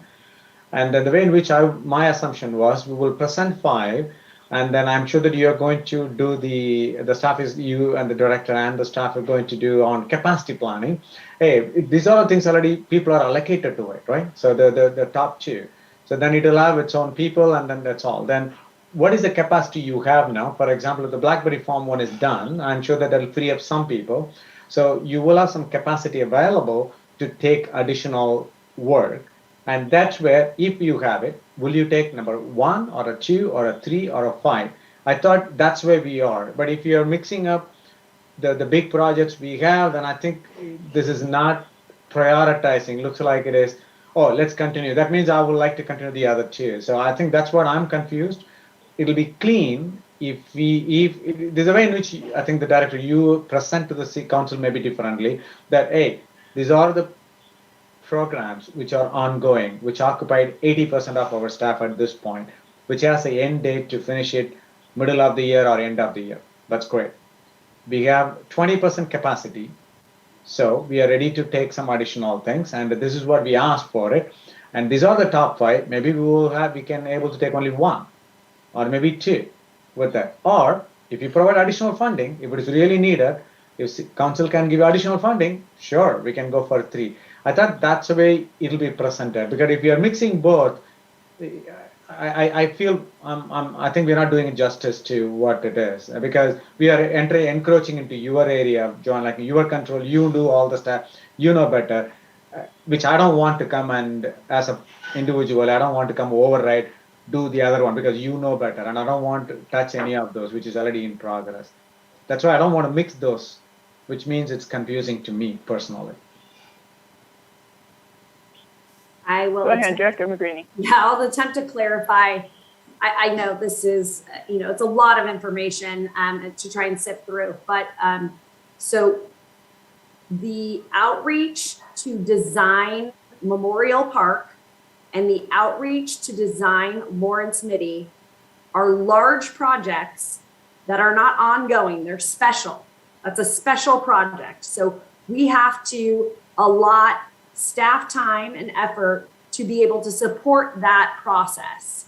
And so those are signature projects that the council has emphasized and put on the city work program that also falls under your purview, so that you will be touching those items as they come forward.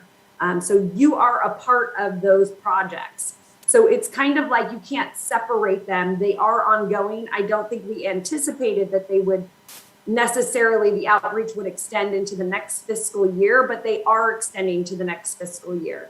Once the outreach portion, the design portion is done, our time associated with that project will not be needed to support it. It will be more just to support the construction and whatnot. But the outreach portion is the large portion that staff will be involved in on those projects to bring them to fruition.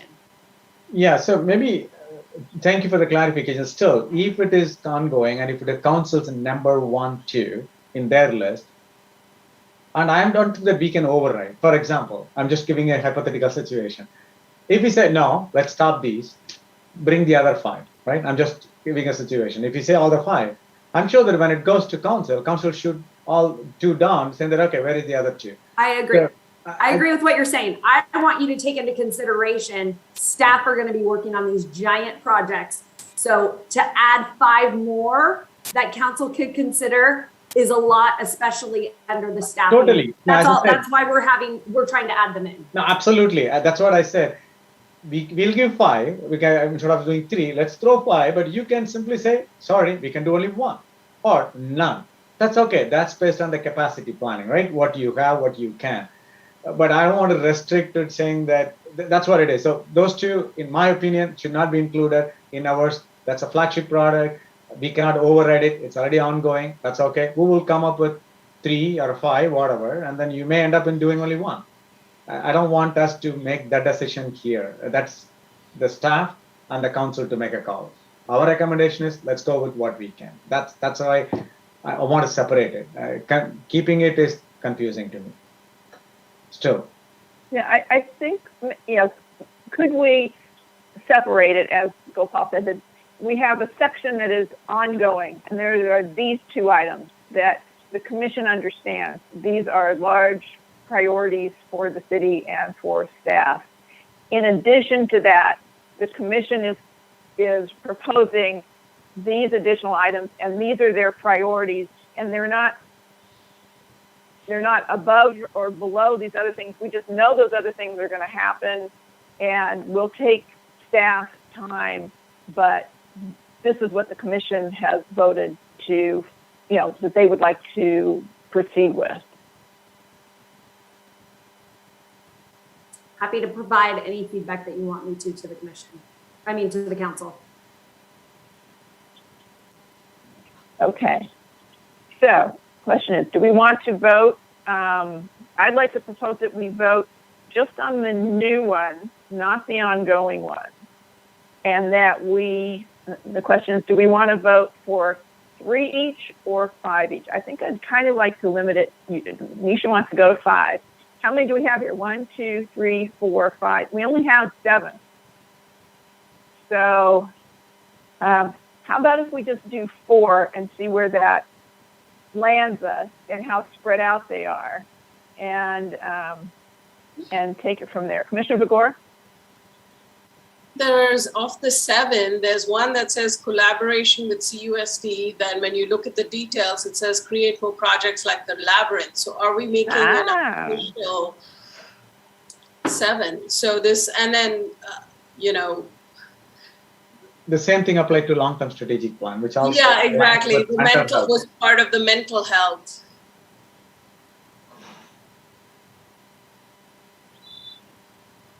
So I guess the question is, if we do if we do the Labyrinth, at that time, we could propose collaboration with CUSD or FUHSD. So it would be part of that proposal and not its own separate focus. Does that sound reasonable? I mean, Can then. you clarify? I mean, if So that's true, then we don't have to take it off the list. We just, if that's how we believe it, we don't have to vote for it, right? Consider that in your voting. So Yeah. we can leave it there. Commissioner Gopal? Yeah, I think I would go, Chair, just the other way. I would remove the collaboration with CUSD and put that as part of the Natural Play Labyrinth, because the Labyrinth project is the one proven, and I wanted everyone to know. The council should know that, yes, I know the mayor attended, and mayor praised that one, that's great, and even he asked the arts commission or somebody to do the similar one. So it created a vibe, it created a program. So I would like to use that as a core linchpin, then put in that is an opportunity. This is the way, either with the community or with the CUSD FUHD. So if you could spin it in other way, I think it will help, because collaboration looks like. Do you think that the title of this? You think the title should have Labyrinth Program first? Yes, Labyrinth Program, Labyrinth/Natural Play Program. We can put it with the community. Okay, Labyrinth Program or similar nature play. But it's really the lab. So the focus is there on Labyrinth. I would say Labyrinth Program or similar. I won't put Natural Play because then you're mixing it. Okay. Natural Play, I would put it in the objective side, like example, Natural Play. Okay. And then we can remove the collaboration row, which is row number 6. Okay.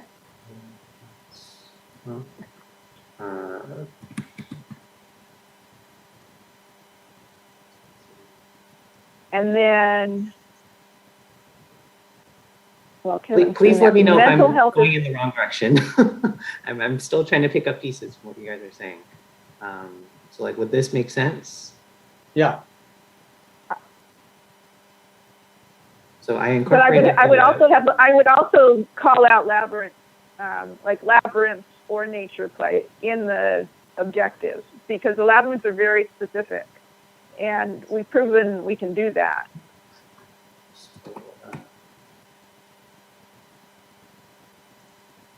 Agree. Whoa, sorry. Oh. There we go. We're back. Whoa. Say Labyrinth or nature play element, maybe? No, I think it's okay. You put in such or nature play? Or natural play. That's fine. Yeah. That's okay. Yeah, I would just take out the A labyrinth and just make it labyrinth, so that, because it's not just one, but just with an S behind it. Okay. Okay, and then delete this line. So we can. So. Okay. So one of your. Sorry, go ahead. No, go ahead. You had your hand up. I didn't. What about this long-term strategic with the mental health? So we don't have too long a list where we're saying different things. Yeah, so the long-term strategic plan, when you read through the master plan, there's like, I don't know, like probably 30 to 40 different concept ideas for things that we need in the city from a parks and recreation services perspective. What we haven't done, which I was really hoping to do this year, but there's just been so much going on. We were able to do the short term, which is really great, but what we haven't actually done, and this is actually what council member Chow had talked about, was when are we actually going to sit down and say, here are the 40 ideas or 50 ideas in the city. Let's actually rank them in terms of, hey, when we have bandwidth and availability and priority of staff and we have funding, what are the things that we're going to do? When are we going to do them? And look at that long-term strategy. Like even picking out nature play, for example, that was like one of the things that was like incorporated in that. What I'm nervous is that I want it to be like a strategy rather than just like the 5 of us independently being like, I want this one thing. And it's like, okay, well, there's like 40 things in that list and we should look at it comprehensively. And so that's what the long-term strategic plan is like supposed to do is like, okay, we need mental health, we know that we want to do mental health elements. There are 40 ideas here. Here are 3 ideas in that 40 that are attributed to mental health. Let's make that a priority. Those are the first 3 things we'll implement when we have staff time and resource. Okay, move on to the, whatever the next thing is, and just actually create very similar to how we did the short term, actually create that and finalize that with the long-term strategic plan. So all the 6 years of community outreach and things that we did with the master plan don't go to waste. We actually see it really concretely, these are the steps we are taking, and just solidifying that plan. So it's not ad hoc, because I know we're doing components, but it's not comprehensive right now. And that's what I want to see with the long-term strategic plan, which is where I think that the mental health, and even to a certain extent, the Regnar Elementary folds into that, is priority number 1 for long-term strategic plan is expansion of park and recreation service space. That includes Regnar Elementary School acquisition. Second is, mental health services and facilities for the community. That looks like, the meditation and healing gardens, developing partnerships, if that makes sense. That's what I was going for with the long-term strategic plan. I just want it to be comprehensive rather than here's the ad hoc things that we want to do. So that was my intent behind it. Okay, Commissioner Gregori, do you still have your hand up, or is that from before? And I just wanted to add to that. So it was, if you want to go with Commissioner Gopal, that's fine. I can wait. Okay, Commissioner Gopal. Yeah, I completely support Commissioner Tambe's one. Maybe if you're going to keep the long-term strategic plan, if there are 40 items right away, then we can combine out of the long-term strategic plan. These are the top priorities we think, right? Create, establish meditation or healing garden park, which is kind of associated with the mental health, but we don't want to bury it under the mental health. And then similarly, field use of agreement of Regnar Elementary, if that is also part of it, that could be number 2 in the long-term strategic plan. So because long-term strategic plan 40, and we are giving them, hey, we think that these 2, we need to start focusing on it right away. That's the input. So I would, if that is the case, if Commissioner Tambe, if I understood correctly, and I'm aligning with you on that, is we can take the field use agreement of Regnar Elementary as a number 2 item within the long-term strategic, number maybe 1, or number 2, maybe create, establish meditation garden. So that we say, hey, these are all sitting there already, but we need to prioritize. It has to bubble up within the long-term strategic plan. If we put it, I'm fully supportive on that too, so that we can merge those 2.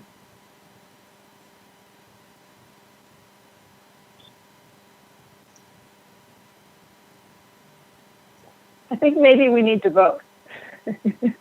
Just one little comment before we vote. We can get there real soon.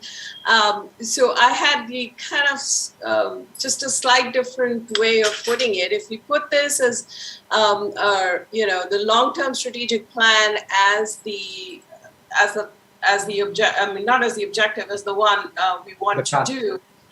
I know mental health is part of that long-term strategic plan, and part 2, a much more detail into that mental plan could be that establish that meditation and healing garden, whatever. So it's all, to me, it's like different levels of the same thing. We could put the term as long-term strategic plan and, subtitle these things as part of it. So that it all ties into one. When you talk about mental health specifics, what are we trying to do specifically? This is one specific thing we're doing. Establish a meditation, which was also part of the strategic plan. So, backwards. And I will stay quiet, we can vote.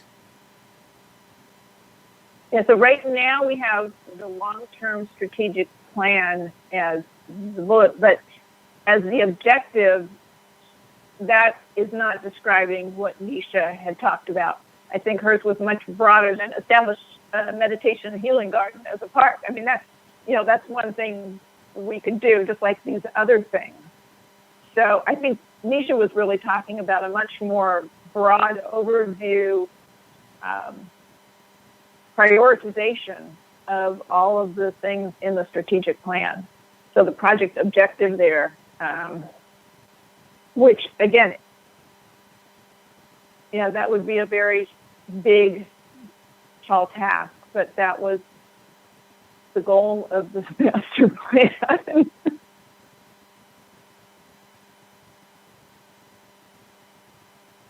Sorry, Nisha, is that what you meant? I'm still trying to find the right words to That's define fine. it. Create a prioritization and implementation list of all projects listed in the Parks and Recreation System Master Plan, including but not limited to expanding park space, incorporating mental health, and expanding park amenities.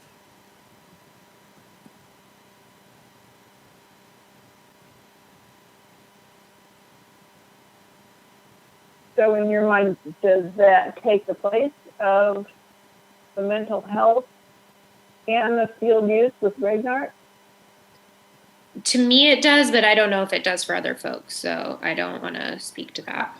I don't want to make it so broad that we miss the point of Regnart and or mental health. So if you want to say the detail behind the expanding of the park space, for example, Regnart, incorporating mental health and then, you know, whatever meditation or whatever garden. Let's do that.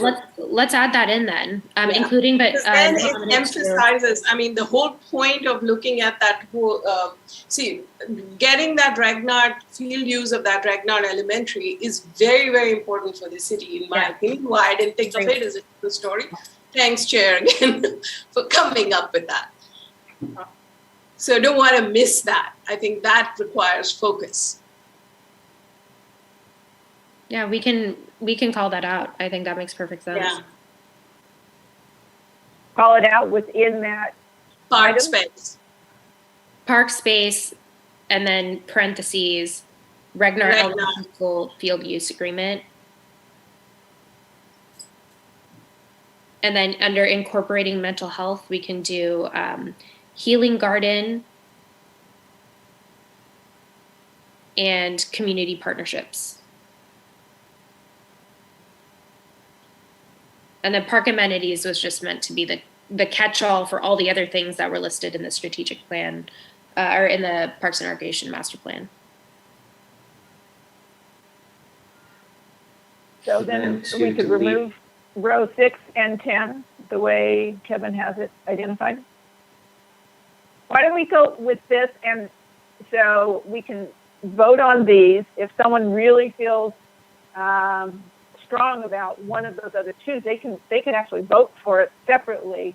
But if the commission feels that it's been incorporated well enough, then I guess we would vote for the long-term strategic plan with those things listed in it. And just one other point is thinking back to the objectives that the director laid out. One of them is things that we can accomplish in that fiscal year.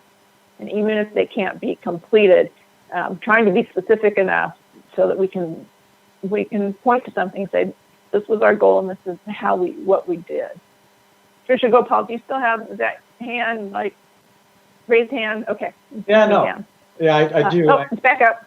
Sorry, I'll make the last comment and then I'll let the team vote and I'll go there. Sorry. I'm okay to some extent because the only thing is that I'm worried that if we make it as my including but not limited to, but I think it's not limited to, right? The spelling, I think including but not limited to expanding park space, all of them. And it says then the council may come back with a lot of other things. And so I'm trying to see how do we say that these are very critical for us. And of course you can add others. And that's what I'm seeing, that whether it lose the light of Regnart, specifically calling it out, mental health as a task, calling it out, which is standing out. It'll spell the word a kind of mental health and Regnart Elementary, which is currently very important, so that they know. That's only fear I have, is that will it lose the attention? If you really club it onto it, oh yeah, long-term strategy plan, there are many, not just limited to. That's the only worry I have of combining it and removing those two, Regnart Elementary. Yeah, I see your point in that, because the focus of this is really to create that prioritization, not to really be doing something about Regnart or mental health. Yeah. And last comment, the dashboard for all city projects, I think I would consider this as an operational one also. This is very important. Irrespective of anything, this has to continue. We have to invest on it, so which is across all over. So I think that should become an administration / operation. That's what I can figure. There is something existing, it has to be expanded. So I like to put that as one is ongoing, the other one is a new, and then one is an operational kind of bucket. So it's easy. That's my input. Literally, I'll stop and I'm ready for voting. Okay. And then just so everyone understands, we're going to do all these priorities and the council's going to get ours and everyone else's, and then they're going to have their own. So they kind of call the shots and they get community input as well at the very end. So, do we get 3 votes or 4? Let's go with, we have to take a vote. I said 4, but now I'm thinking, well, see, I would just go to 3 just to narrow down. And I would say we're voting, but I think I'm open to discussion after that. Not like this is the final democratic vote and this is it. And, you know, I think it's worth having discussion afterward. I think there's information in the voting. So if you're okay with that discussion, it's kind of like, I know Commissioner Tombe was always, you know, we do the ranking of the community funding in our own way, and then we come back and discuss it, and it's part of a give and take of what our thoughts are. So I'm not considering this vote a binding. That's what it is, and we're going to be done.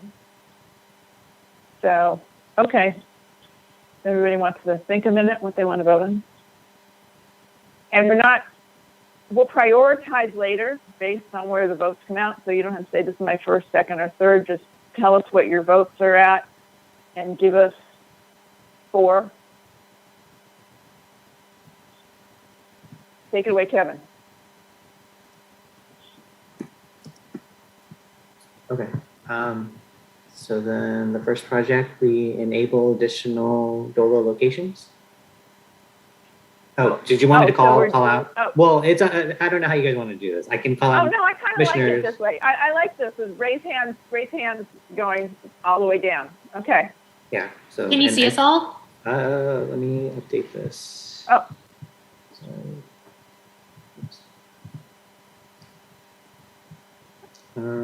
I can't see you in that right now. There we go. There we go. Sorry about that. Yeah. Okay. Okay. So sorry. One more time. So okay. I see 4. Yes. Okay. I gotta mark down to make sure that I don't overvote or undervote. Chair, we are voting for 4, right? Or yes. Okay. Okay. The next item is the mental health / partnerships with WVCS item. Okay, thank you. 2. Next item is the Labyrinth program or similar. Oh, I see 5. Okay, thank you. Next item is the long-term strategic plan.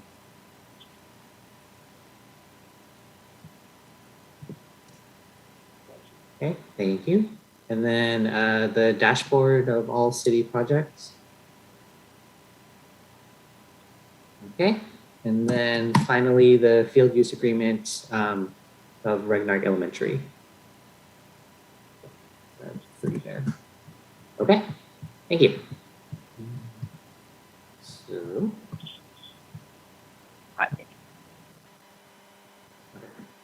Seems to me that everyone voted for 3, but I think it'll yes, show itself in the wash here.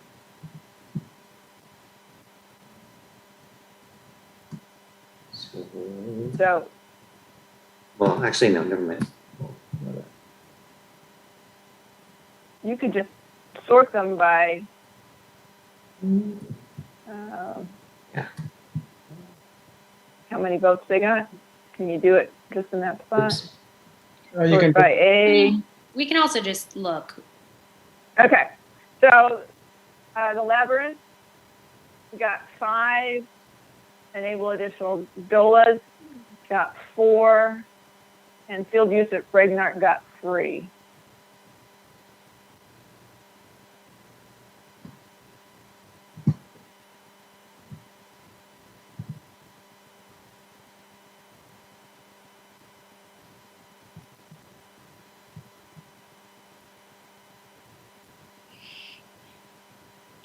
So it seems to me like for 3 of them, we definitely have more than, significant support on the commission for those things.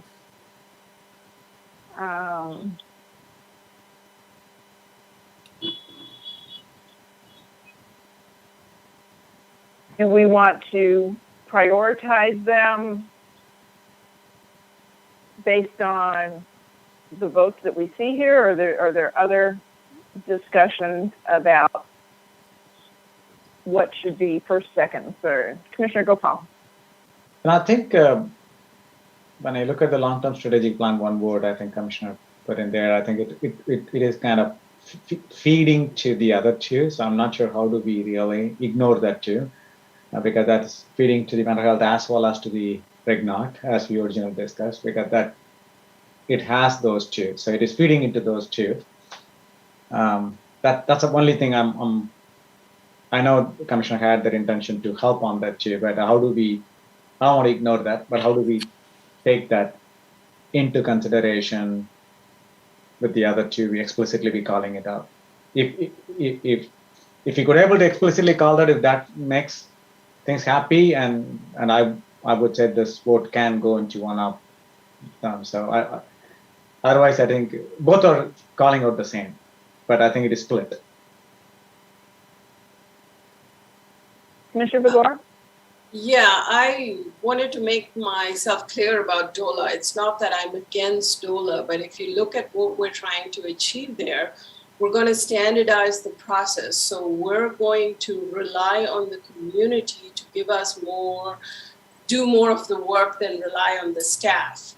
Whereas for the Bregnart Elementary, we're going to rely on the staff more than the community to get that thing done. So that was my thought process when I voted for the 3 things, which was like the mental health or the Labyrinth or the field use, all 3 being something that the staff needs to work on more than the community. So if we, the DOLA, they come up with it, this is something that we would have to facilitate more than actually do. The staff would have to facilitate more than actually contribute to. Just to be clear of how I'm coming to this. Can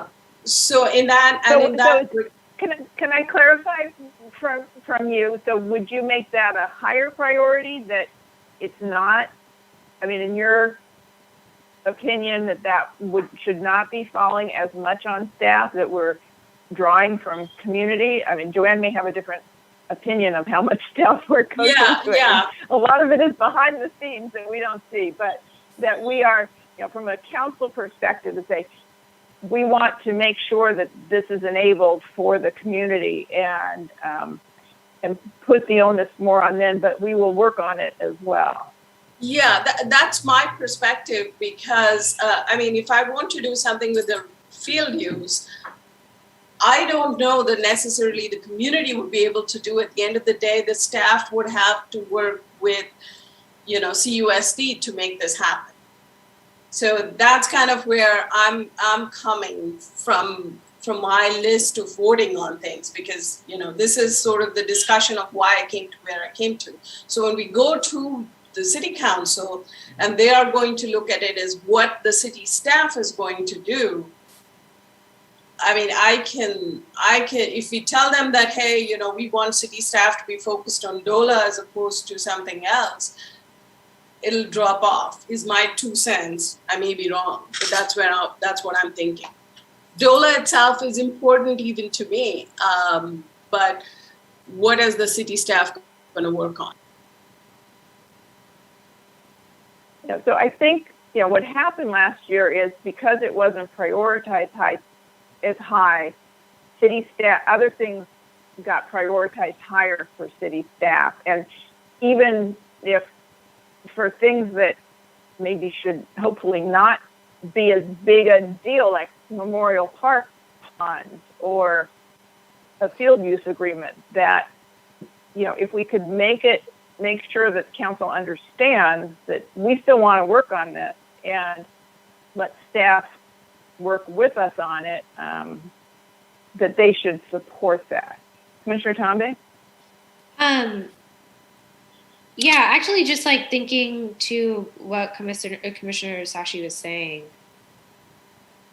I'm not necessarily sure I would keep DOLA in the immediate top 3, just from like a where does staff time go? That logic actually makes a lot of sense to me. I guess my question is, for honestly, like I would need to know the time spend or the time requirement to make that decision. And so maybe that's like if this doesn't go to the city manager's office until the end of January, maybe this is something we need to know before we make our very final decision. Because if Director Joanne says, hey, like, no, this isn't going to be something that's like we make a list of 10 things, we standardize it, and then, it's going to take an average of X hours per number of DOLA locations you want to start. And it's like overwhelming, then okay, that might need to be something that we put back on the plan. So it's in the actual work plan. But if it ends up being something like, hey, if we only do 2 of these a year, or if we only add 1 a year, then it's not really going to take that much time because we know the process. Like I just don't know what that time commitment looks like. And I would want to know what that time commitment is before voting on it, to be quite honest. And then there's some stuff like the Labyrinth program, which I think is really great, but it's also like there's a lot of like potential, but I'm not really actually sure what it looks like in terms of expansion. Like, what does that look like? Do you want 90 more labyrinths? Like, what is the actual process, and how much of the staff time is that kind of a project going to take versus like, is that a community or a commission-driven initiative? Because if it's a commission-driven initiative, then we don't actually need to put it on our work plan, right? If it's the commissioners are going to say, hey, the 5 of us, and don't worry, I'll still be around next year to like engage, are going to like make more labyrinths, or we're going to help with XYZ things, then does that need to be on the work? I just like feel like I need to understand the staff engagement perspective for a lot of these. And then my only like re-pitch to the long-term strategic plan is we don't have one right now. We don't. And we're taking nuggets that are really good and really important, but we're not doing a full strategic like prioritization and implementation, and that just needs to happen. So we don't have to go through what should we do in this park? It's like, okay, we have the money, we have the resources, this is the first thing we do, this is the second thing we do, and this is supposed to last for the next 20 years. So it's like a one-time intensive sit down with all the community insight that we've already gotten, and then just like getting it out there. So we're not constantly trying to figure out which park is the best for a basketball court and which, all of that kind of stuff. So that second part is just my, second attempt at long-term strategic plan. Okay. Vice Chair Shu, you had your hand up. I also want to talk about the community outreach thing. So for the Labyrinth program and the nature play thing, we mentioned our city can collaborate with school district to create volunteer opportunities for students. But maybe we can change it a little bit. Maybe we can just put the volunteer opportunity on our website, so it's open to nonprofit organization and not specifically only to our school district.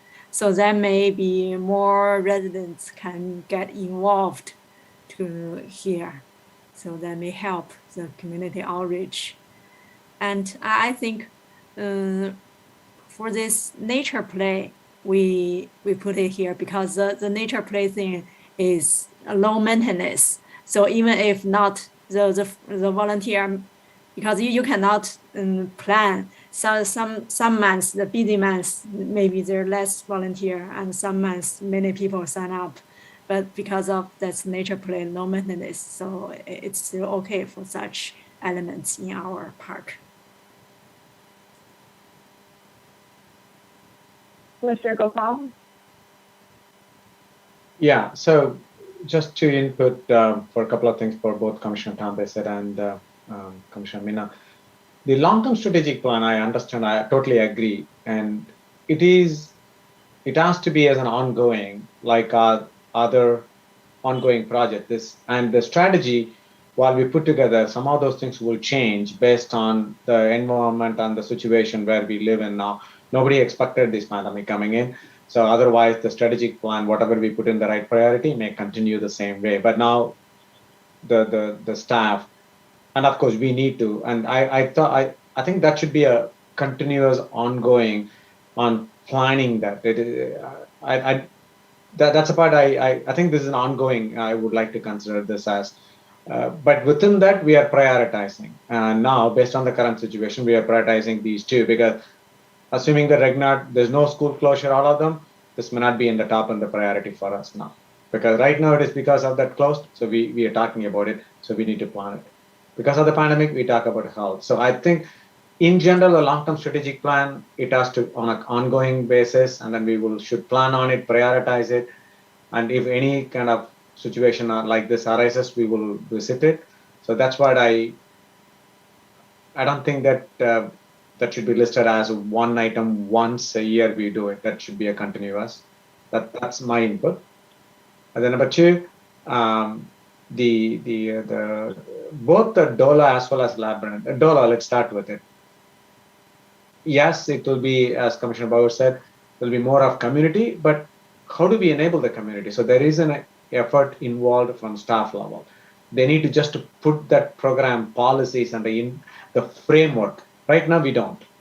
Unless we publish that, it may be just a 3 months or 4 months program, just to establish it, then they will take it. But even the establishing needs staffing time. Then the community will come and participate. I don't think that it's completely community to go and run it. But if you don't give a framework, it is going to cause us a lot of trouble in doing it. So that framework effort, it could be 3 to 6 months effort. That is a staff time absolutely needed. Labyrinth and other kind of program, while commission absolutely can lead and help on it, but it is again another framework. Because Labyrinth is just one example. What happens if CUSD and FHD students come back with the different programs, and then somebody has to coordinate? Where is that they're going to input it? They're going to submit it. It's all has to be in the city or the Park and Rec websites or something. We need to create an infrastructure for them to put it. Then we will prioritize and so those things also needs a framework for people to invite. If you don't have a framework, Labyrinth is simple. 2 of the commissioners ran it completely end to end with the help of the staff. But I don't think that will scale. In order to scale, we need a framework. So I see these 2 are very critical for staff time initially, may not be on ongoing basis. They can stop taking all programs after the framework is there. If there are 50, they can say we can take only 2 and then help on it. That's a different story. But I do expect staff time on these 2. They need to put the framework, otherwise this will not succeed. That's why I said initial investment is very much needed if we want this to really explode in a nice way. I think the other part of staff time with something like a DOLA is even if a group comes to us with a proposal, staff will still be involved with the community outreach just to make sure that the community is notified and has an opportunity that they have an opportunity to comment from the immediate neighbors wherever that happens. And so there is staff time with that. For the Labyrinth, there's requirements for, ongoing maintenance. If these community groups don't step up, then that's a public works thing. Right now, what we have is, out at Creekside, that Labyrinth has not continued because it's an opportunity for kids to just move rocks around and they have fun with that. So, you know, it would need to be something that would be thought out of how is it maintained, that may involve public works and may involve volunteer groups, but the volunteer groups, you know, somebody needs to be overseeing them as well. And so where does that come? I guess I'd like to hear from the director about Nisha's comment on, you know, what the staff time is for some of these things that we're bandying about here with your staff time. So we take a lot of time and effort to put together what size project we think these are, how many staff hours are associated, what the costs are associated, whether the outreach involves just putting together a website or a postcard or a mailing or a survey. So I couldn't tell you what would be involved at this point. Staff would have to analyze all of that information. That's why there's kind of a 2-month span after we get this information to put it together to present it to council with all of that information for consideration. So that is what will need to go to council. I guess the question is, if we come up with some of these, is that something that you can put together that we could review at a January meeting?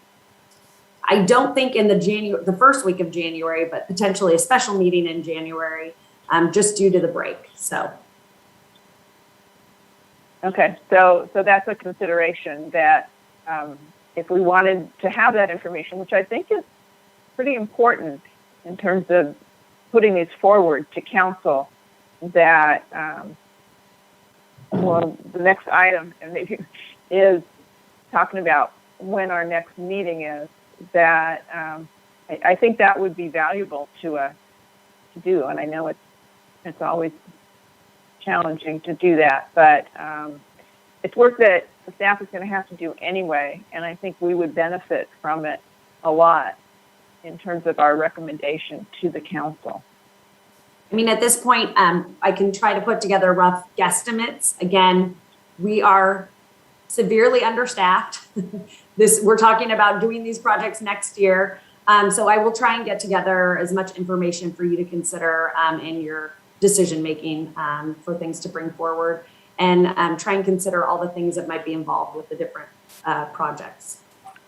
Chair, I have one comment. Go ahead, Commissioner Begor.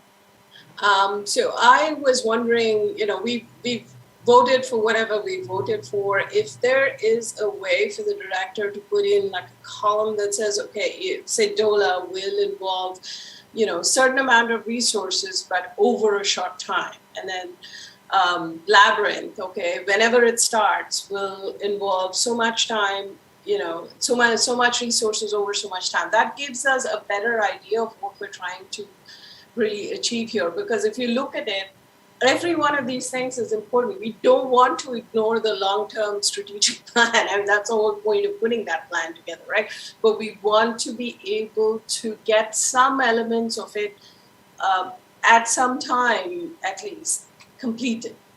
So if we could get 2 columns there that says, okay, not just how much resource, but what time frame that resource would be applied for. So it could be like I'll have one person who will be spending like 6 months because it's an ongoing project, or I'll have 3 people spending a month when we start it. That gives us a better idea of how we focus on something or how we decide we want to do.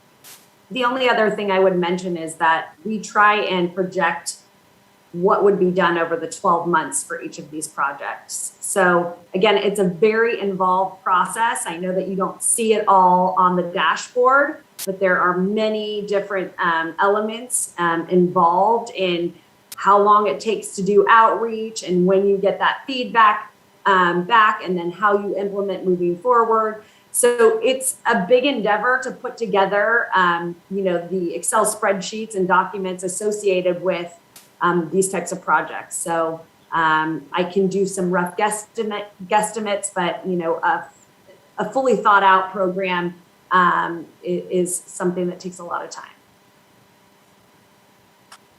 Yeah. So, and also, if I mean, we have continuing discussions with the USD on the field use agreement. Is that correct? I mean, they're going to have to, if they do anything with Regnart, they're going to have to be talking to us because it's already, we have access to it. It's part of our contract right now, right? So we're going to have discussions with them.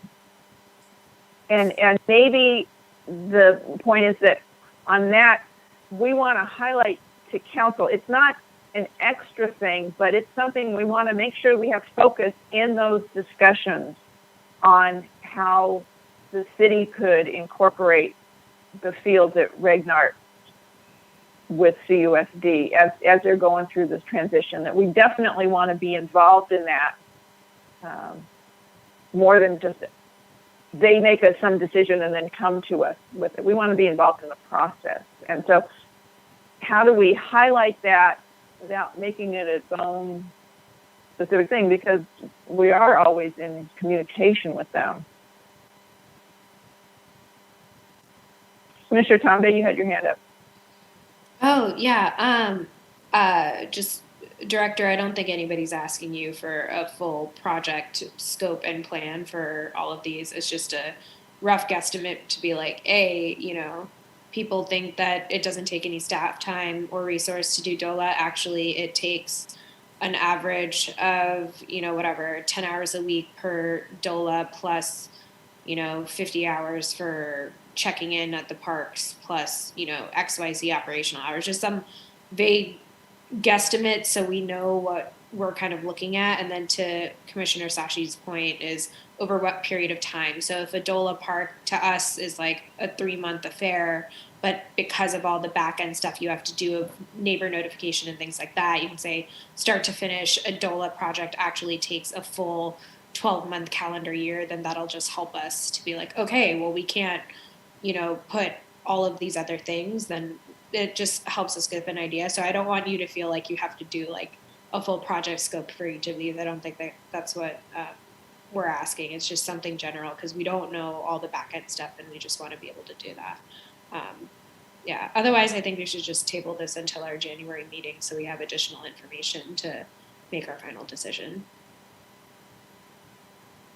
Can I just ask for clarification? Then you want feedback on all 6 of these projects or just the top 3 or 4 or all of them? I'd like to cut it down because if we don't really think that a couple of these are going to be in our top 3, if there's not any chance for 3 or 4, then I don't think it's necessary. I don't think it's a good use of time to have all that coming back to all that work done. Other comments about that? Commissioner Begor? I seem to have a lot to say today. I would take the top 4. Commissioner Gopal? Yes. Nisha, what do you want? I just want the long-term strategic plan in there. That's been sitting on our docket even this year. And there's so many other things that cannibalize on it. I agree that it needs to be something that's ongoing, but we have to get that initial prioritization down. And we just have not been able to do that. And so I just want to understand how much time it's going to take from a staff perspective to do that.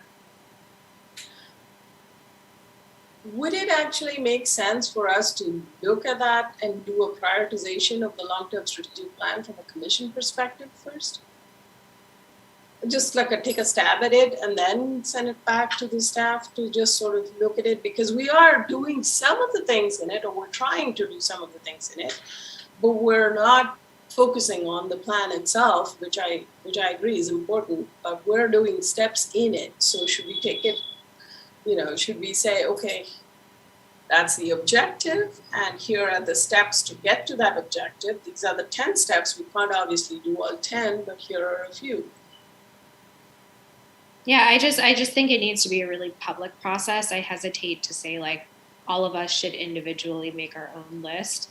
I would want that to be something that's like on the record, publicly available of like, hey, this is what this commissioner is focusing on. This is what this commissioner is focusing on. Just because we also all have very different interests and very different networks and things. So what each of us individually here is very different than like what the comprehensive might be. Is my only. I agree with your strategy and approach. I just don't really know how to do it in a way that's comprehensive.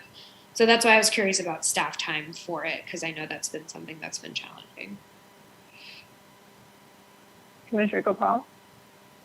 Yeah, and I agree. I think if it is such a thing, I think it should be on our agenda, the first thing on agenda on the next meeting, so that we can just go through that one and then do some homework and come back and do the similar one, but just for the long-term strategic plan. It's important, and it is also like, otherwise I do not know whether staff will have time to go through all the 40 you mentioned, Commissioner.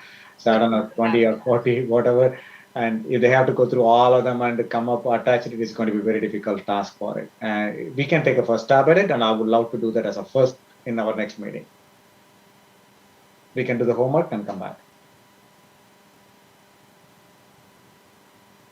I think it's going to take a lot more than that, because there is so much in that master plan. It's not just a matter of saying there's basketball courts here. I mean, there's things that we're not going to be able to answer, like the Stevens Creek corridor or the aquatic requirements and desires for the city, that really needs to be driven by council making those things a priority somewhere.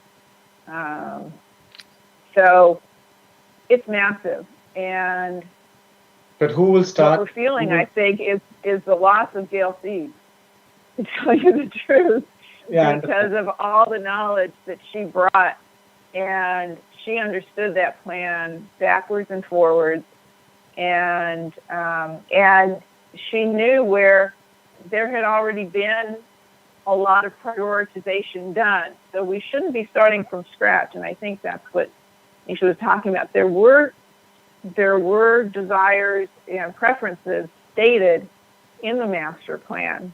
And I think what Commissioner Tombe is trying to do is just try to get us driving towards some of those. It's just taking a long time, and we're taking baby steps because of restrictions, resource restrictions that are just realities of life. Memorial Park is a huge thing just to get the ponds done. And, Blackberry Farm doing, just deciding what we want to do, but then trying to figure it out. Lawrence Mitty, those are huge, huge undertakings. And there are other things that we will need a complete design review for the corridor and some of the other, and for Memorial Park, even after we do the pond. Each of those things themselves are going to need that kind of focus. And so, not sure if that helps. Commissioner Begor? Yeah, so I think the way I'm looking at it is this long-term strategic plan is what our agenda is every meeting. So, of course, we're looking at this from a point of view 22 to 23, but we can start putting big projects saying, hey, potentially this, potentially that here. Because if we don't put some dates down, we will never get to it. But if we put some dates down, we don't know if we will get to it. So it's some attempt at, look at it often, look at it, break it down.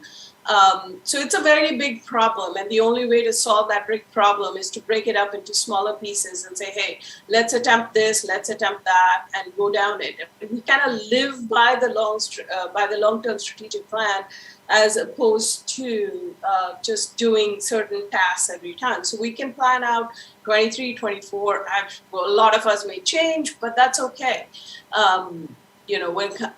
At least we're attempting to put some time frame for something so that there's the focus. And then when it comes to council, then it gets to council's attention. Otherwise, we'll never look at it. So actually, Commissioner Sashi, when last year, before Director McGreeny had joined us, I was actually working with Randy, who was our previous director, and our previous director before that, for this. And unfortunately, there's just been so much movement, and then there was a giant pandemic. So I think there's just been a loss. But what you're talking about, there is an actual spreadsheet that exists between Parks and Rec and Public Works that outlines not just now, not just the next 2 years, but actually the next 10 years. And it actually outlines, hey, these are the typical things that we need to do for all the parks. And then these are the core major changes that we're going to need to do for certain parks. And then we had like 2 meetings before there was a change that actually started to talk about the very thing that you're talking about. That spreadsheet exists in the ether somewhere, but we just need to take a moment and a breath. So just for the sake of this, I would like to see, forget the dashboard of all city projects. Like when I'm off the commission, I'll just do that in my spare time and share it with you guys. Like that's fine. That won't take more than a day. But at least with my limited knowledge of what we're working on, and then I'm sure the director will be like, "You forgot these like 72 other things." I'll be like, "Sorry," but we can just remove that. But I just think for the sake of moving our conversation forward, I would like to see a staff review for the director to give us the 2-part. This is an estimated time. This is the number of months for these projects. This is just a staff estimate. And so if in our next conversation we feel like, hey, this is going to take more time, or hey, this isn't really going to take as much time as we thought, then we can vote again in the next session to see which one is going to be our top 3 or top 5 or whatever the commission decides.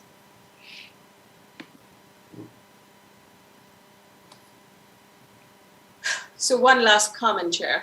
So in that context, so are we saying that we will be, is it possible to find that spreadsheet and bring that to the next commission meeting, Director?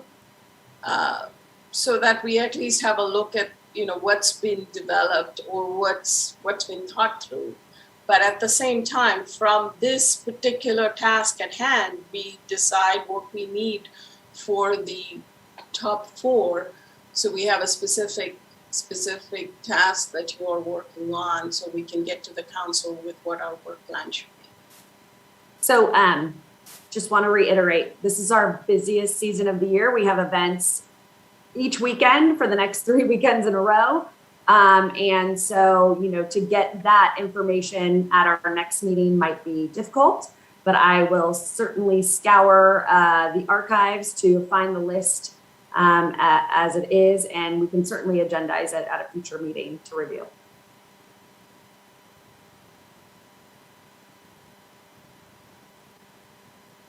So do we want to leave this as it is and bring it back at our next meeting to finalize a recommendation to council with additional input from the director of staff requirements that she would understand things would need, that would be the recommendation to council, and to the extent that we modify the description of any of these, of course, her estimate might change as well, but at least that would give us a better sense of what we're asking.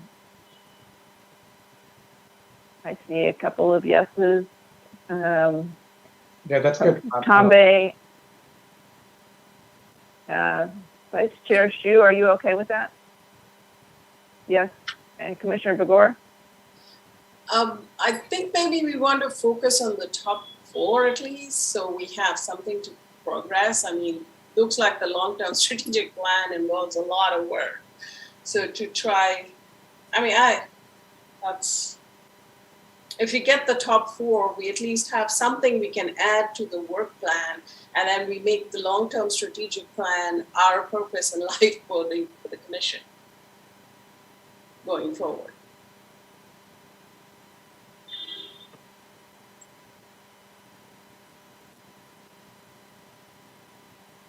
I'd like to see the staff recommended time for the long-term strategic plan. So. Why don't we say, give it your best shot, Director, and whatever you can come up with, just to give us a sense. I wouldn't make it a huge project, please, and I'm sure you can't, given your your requirements, but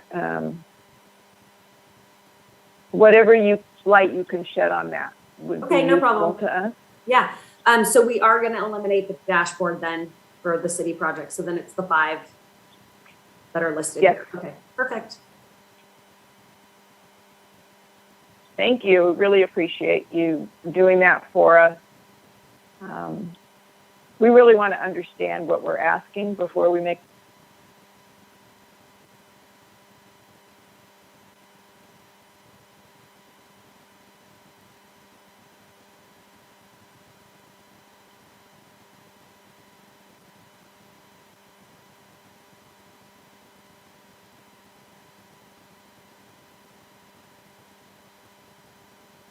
Okay, did we lose Chair or no? No, her audio is just reconnecting. Oh, I see. Okay. No, we can't hear you. I hear you. I'm back. There we go. I don't know what happened, but The audio is my sending a phone went away. message that stop this topic, move on to the next one. I think that's what it says. So. Yes. And I just want to thank the director for her support.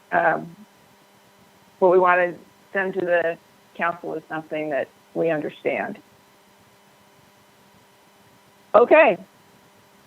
Moving on to the next agenda item. Consider the January meeting. So it sounds like we need a January meeting.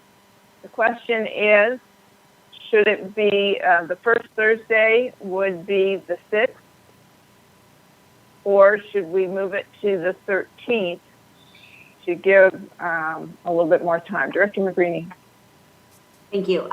So just to give you some context, the city's facilities will be closed as of December 22nd. And so we are off until January 3rd. So that impacts, the time frame that we will have to get this information to bring it back to you all. So just wanted that for consideration.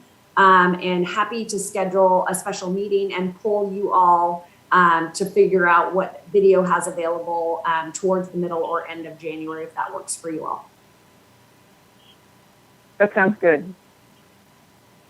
Let's see, I think everybody agrees. Okay, appreciate that. I guess I should take public comment on that. If there is any, it is an agenda item. There are no hands raised on that item. So we'll move on to item number 4, staff and commission report.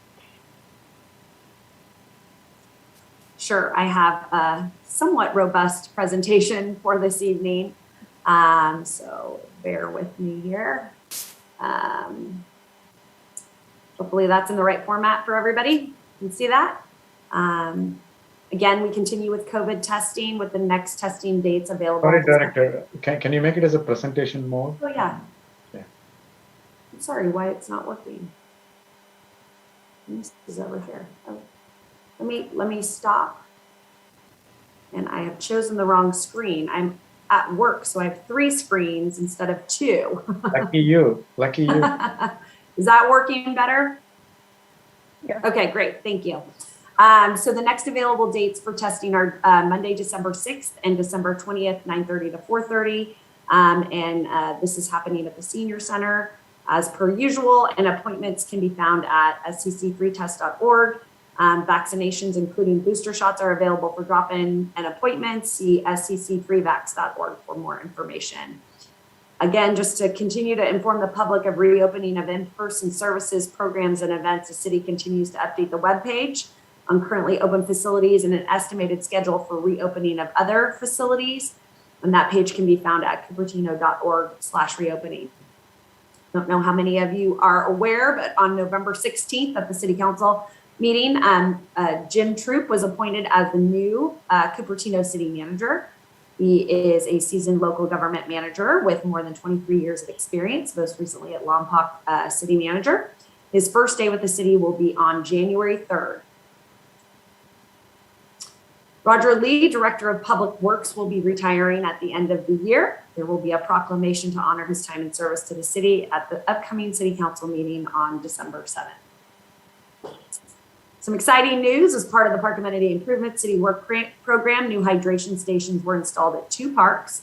The pictures here are located at Creekside Park.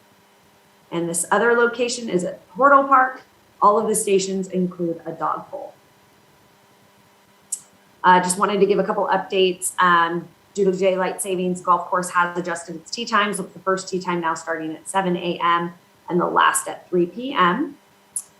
On Saturday, November 20th, the city hosted a youth advisory committee social, also referred to as YAC, where youth commissions and teen leadership groups from the Bay Area networked, exchanged ideas, and prepared for the YAC Attack Youth Leadership Conference. Over 90 teens across 12 cities visited Memorial Park to share projects they're working on for their individual cities. This past Tuesday, the city hosted 2 virtual community meetings to gather feedback and input on the community garden and full-size basketball court projects at Wilson Park. The updates on these projects will be brought to the commission at a future meeting. Community funding grant program applications will become available on January 1st for the 2022-23 fiscal year. The application will be available on the community funding web page at cupertino.org/community funding. Most city facilities will be closed for the holidays starting Thursday, December 23rd through Friday, December 31st. The Cupertino Sports Center will be closed only on the following Thursday and Friday, December 24th and 25th, and December 31st and January 1st. Blackberry Farm Golf Course will only be closed on Saturday, December 25th, but will be open until 2:45 on December 24th, 31st, and January 1st. The Quinlan Community Center will also be closed for additional week for annually scheduled maintenance and will reopen on January 10th. For upcoming events, the 2021 Cupertino Holiday Light Map will be available for download this coming Friday, December 3rd. This is a continuation of the house or yard decorating showcase that was started last year. The map will be posted at cupertino.org/Cupertino Cares. We are happy to invite all commissioners to attend the tree lighting ceremony this Friday, December 3rd at the Quinlan Community Center. We ask that commissions gather next to the stage by 5:45 p.m. at the latest and hope to see you there. Continuing with the holiday events, Breakfast with Santa is scheduled for Saturday, December 4th. Santa will be posing for pictures while the elves cook up delicious North Pole pancakes. This event is completely sold out. Cupertino Cafe returns on Sunday, December 5th from noon to 5 p.m. Cupertino teens can visit Community Hall for exclusive quiet space to finish homework and study for their end of semester exams. Snacks and coffee will be donated by local kitchens, while Flex College Prep tutors will be on site to help in science, math, and English classes. Mobile recreation activities will also be available for teens to take study breaks and decompress. Registration and masks are required. The following Saturday, December 11th, we'll be signing with Santa. We invite deaf and hard of hearing children along with their families to spend time with Santa who understands sign language. There will be cookies and crafts as well. Registration is also required at regforrec.org. Cupertino residents can register for Santa visits with some slots available on December 11th, 12th, 17th, 18th, and 19th. This year, Santa will make a special visit to your home in his new Santa Mobile to take photos, listen to a wish list, and pass out candy and gifts. Due to the popularity of this program, registration must be done in person at the Quinlan Community Center. Finally, sway along with Cupertino Senior Center's Lanai Hula Dancers while their band plays celebrate the holidays with Hawaiian songs and dances on December 15th. The program will be presented live on Zoom and is open to the public. Pre-registration is required at the regforrec.org. The Senior Resource Availability Survey is ongoing and has been extended through December the 5th. The survey is available at engagecupertino.org/senior resources. You can provide any last-minute push-outs for this survey would be greatly appreciated. And again, here are the links to the budget, CIP, and city work program dashboards. Our next mayor's meeting is scheduled for December 8th with Commissioner Tom Bay scheduled to attend. The following meeting is scheduled for January 12th with Chair Stanek scheduled to attend. And that is all for tonight.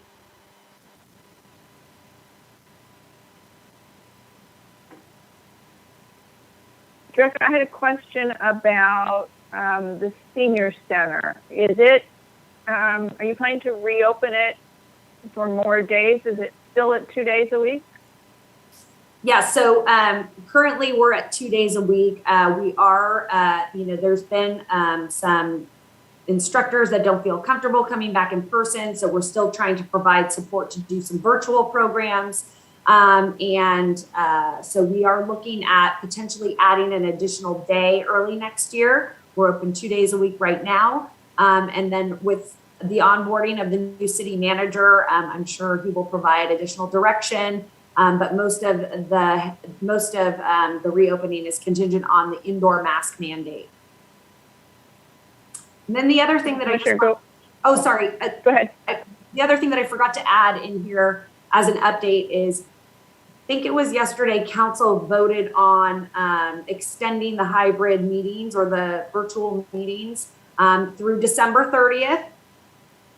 Yep. December 30th. And so they will likely make a decision at the December 21st meeting on whether to extend that through January.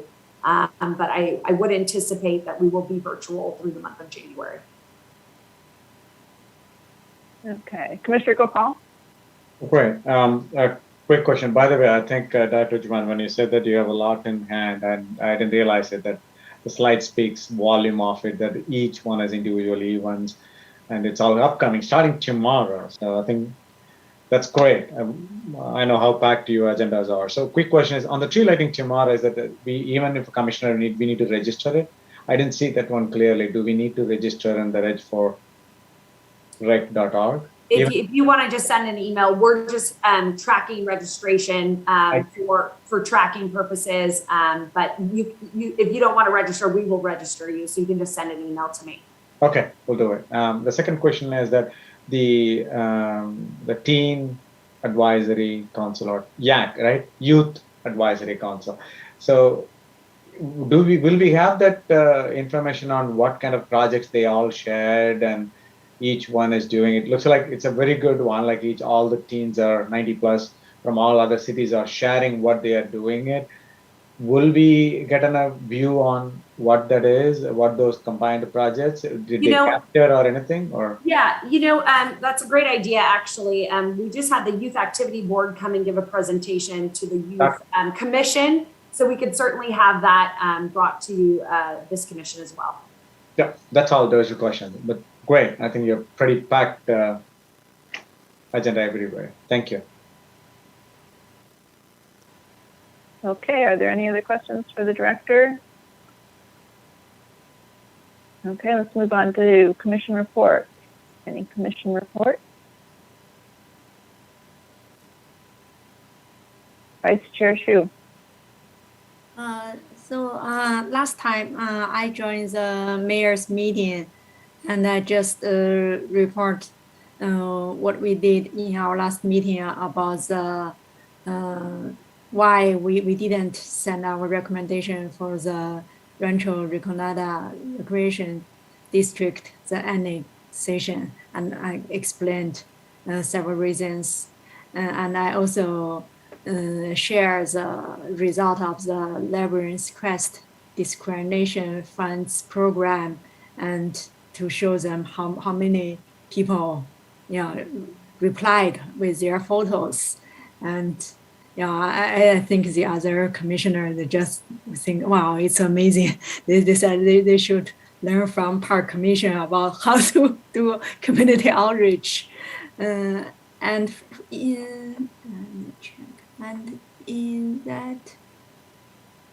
that meeting, so the library commissioner, they said for the donor wall, I'm not sure if you know that.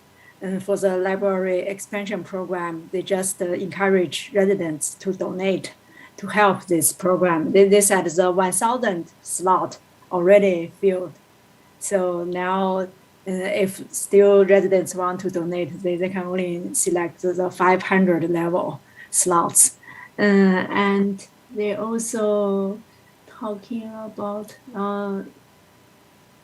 yeah, and recently so about the bike commission, and they also want to think maybe park and other commission and maybe small group school groups and all kinds of other homeowner or other organizations, they can get involved in some bike related project. So, and I also heard something about the, yeah, so like, yeah, because those bike trails, they are related to our park and recreation program. Yeah, just things like that.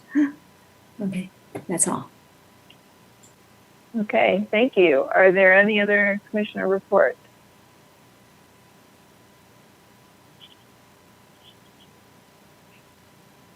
Okay. We have our, oh, I have one question for the director. Do you know at which of the upcoming council meetings council will be considering their leadership? Like, isn't it in December when they decide on a new mayor and vice mayor? That's correct. It's posted for this coming Tuesday, December the 7th. Oh, okay. So then at the next mayor's meeting that Commissioner Tombe will be attending, there may be a different mayor. We'll be interested to hear the feedback on that. So we have our upcoming meetings, attendance at commissioner meetings. Future agenda items, we definitely know in January we want to finish up our work program, and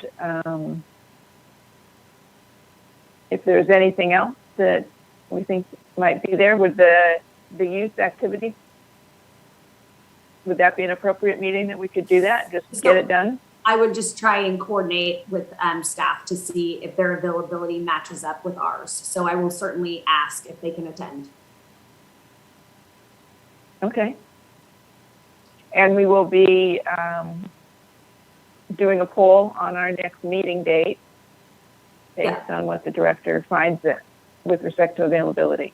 Yeah, likely we will get back to you probably early next week with some choices as far as days and times that are available with staff as well as video and that don't conflict with other meetings, which is always challenging. So we will coordinate with you and we'll give you a deadline to reply to us so that we can ensure that we get that booked before the holiday break. Okay, good. Yes. So if all the commissioners can make sure they reply promptly to the director, that would be good. If there's nothing else on the agenda. So I guess there's nothing else for us to discuss. I will adjourn the meeting at 10:08. Thank you all. Awesome. Have a good holiday, you guys. Yeah, happy holidays. Yeah. Thank you. Bye-bye.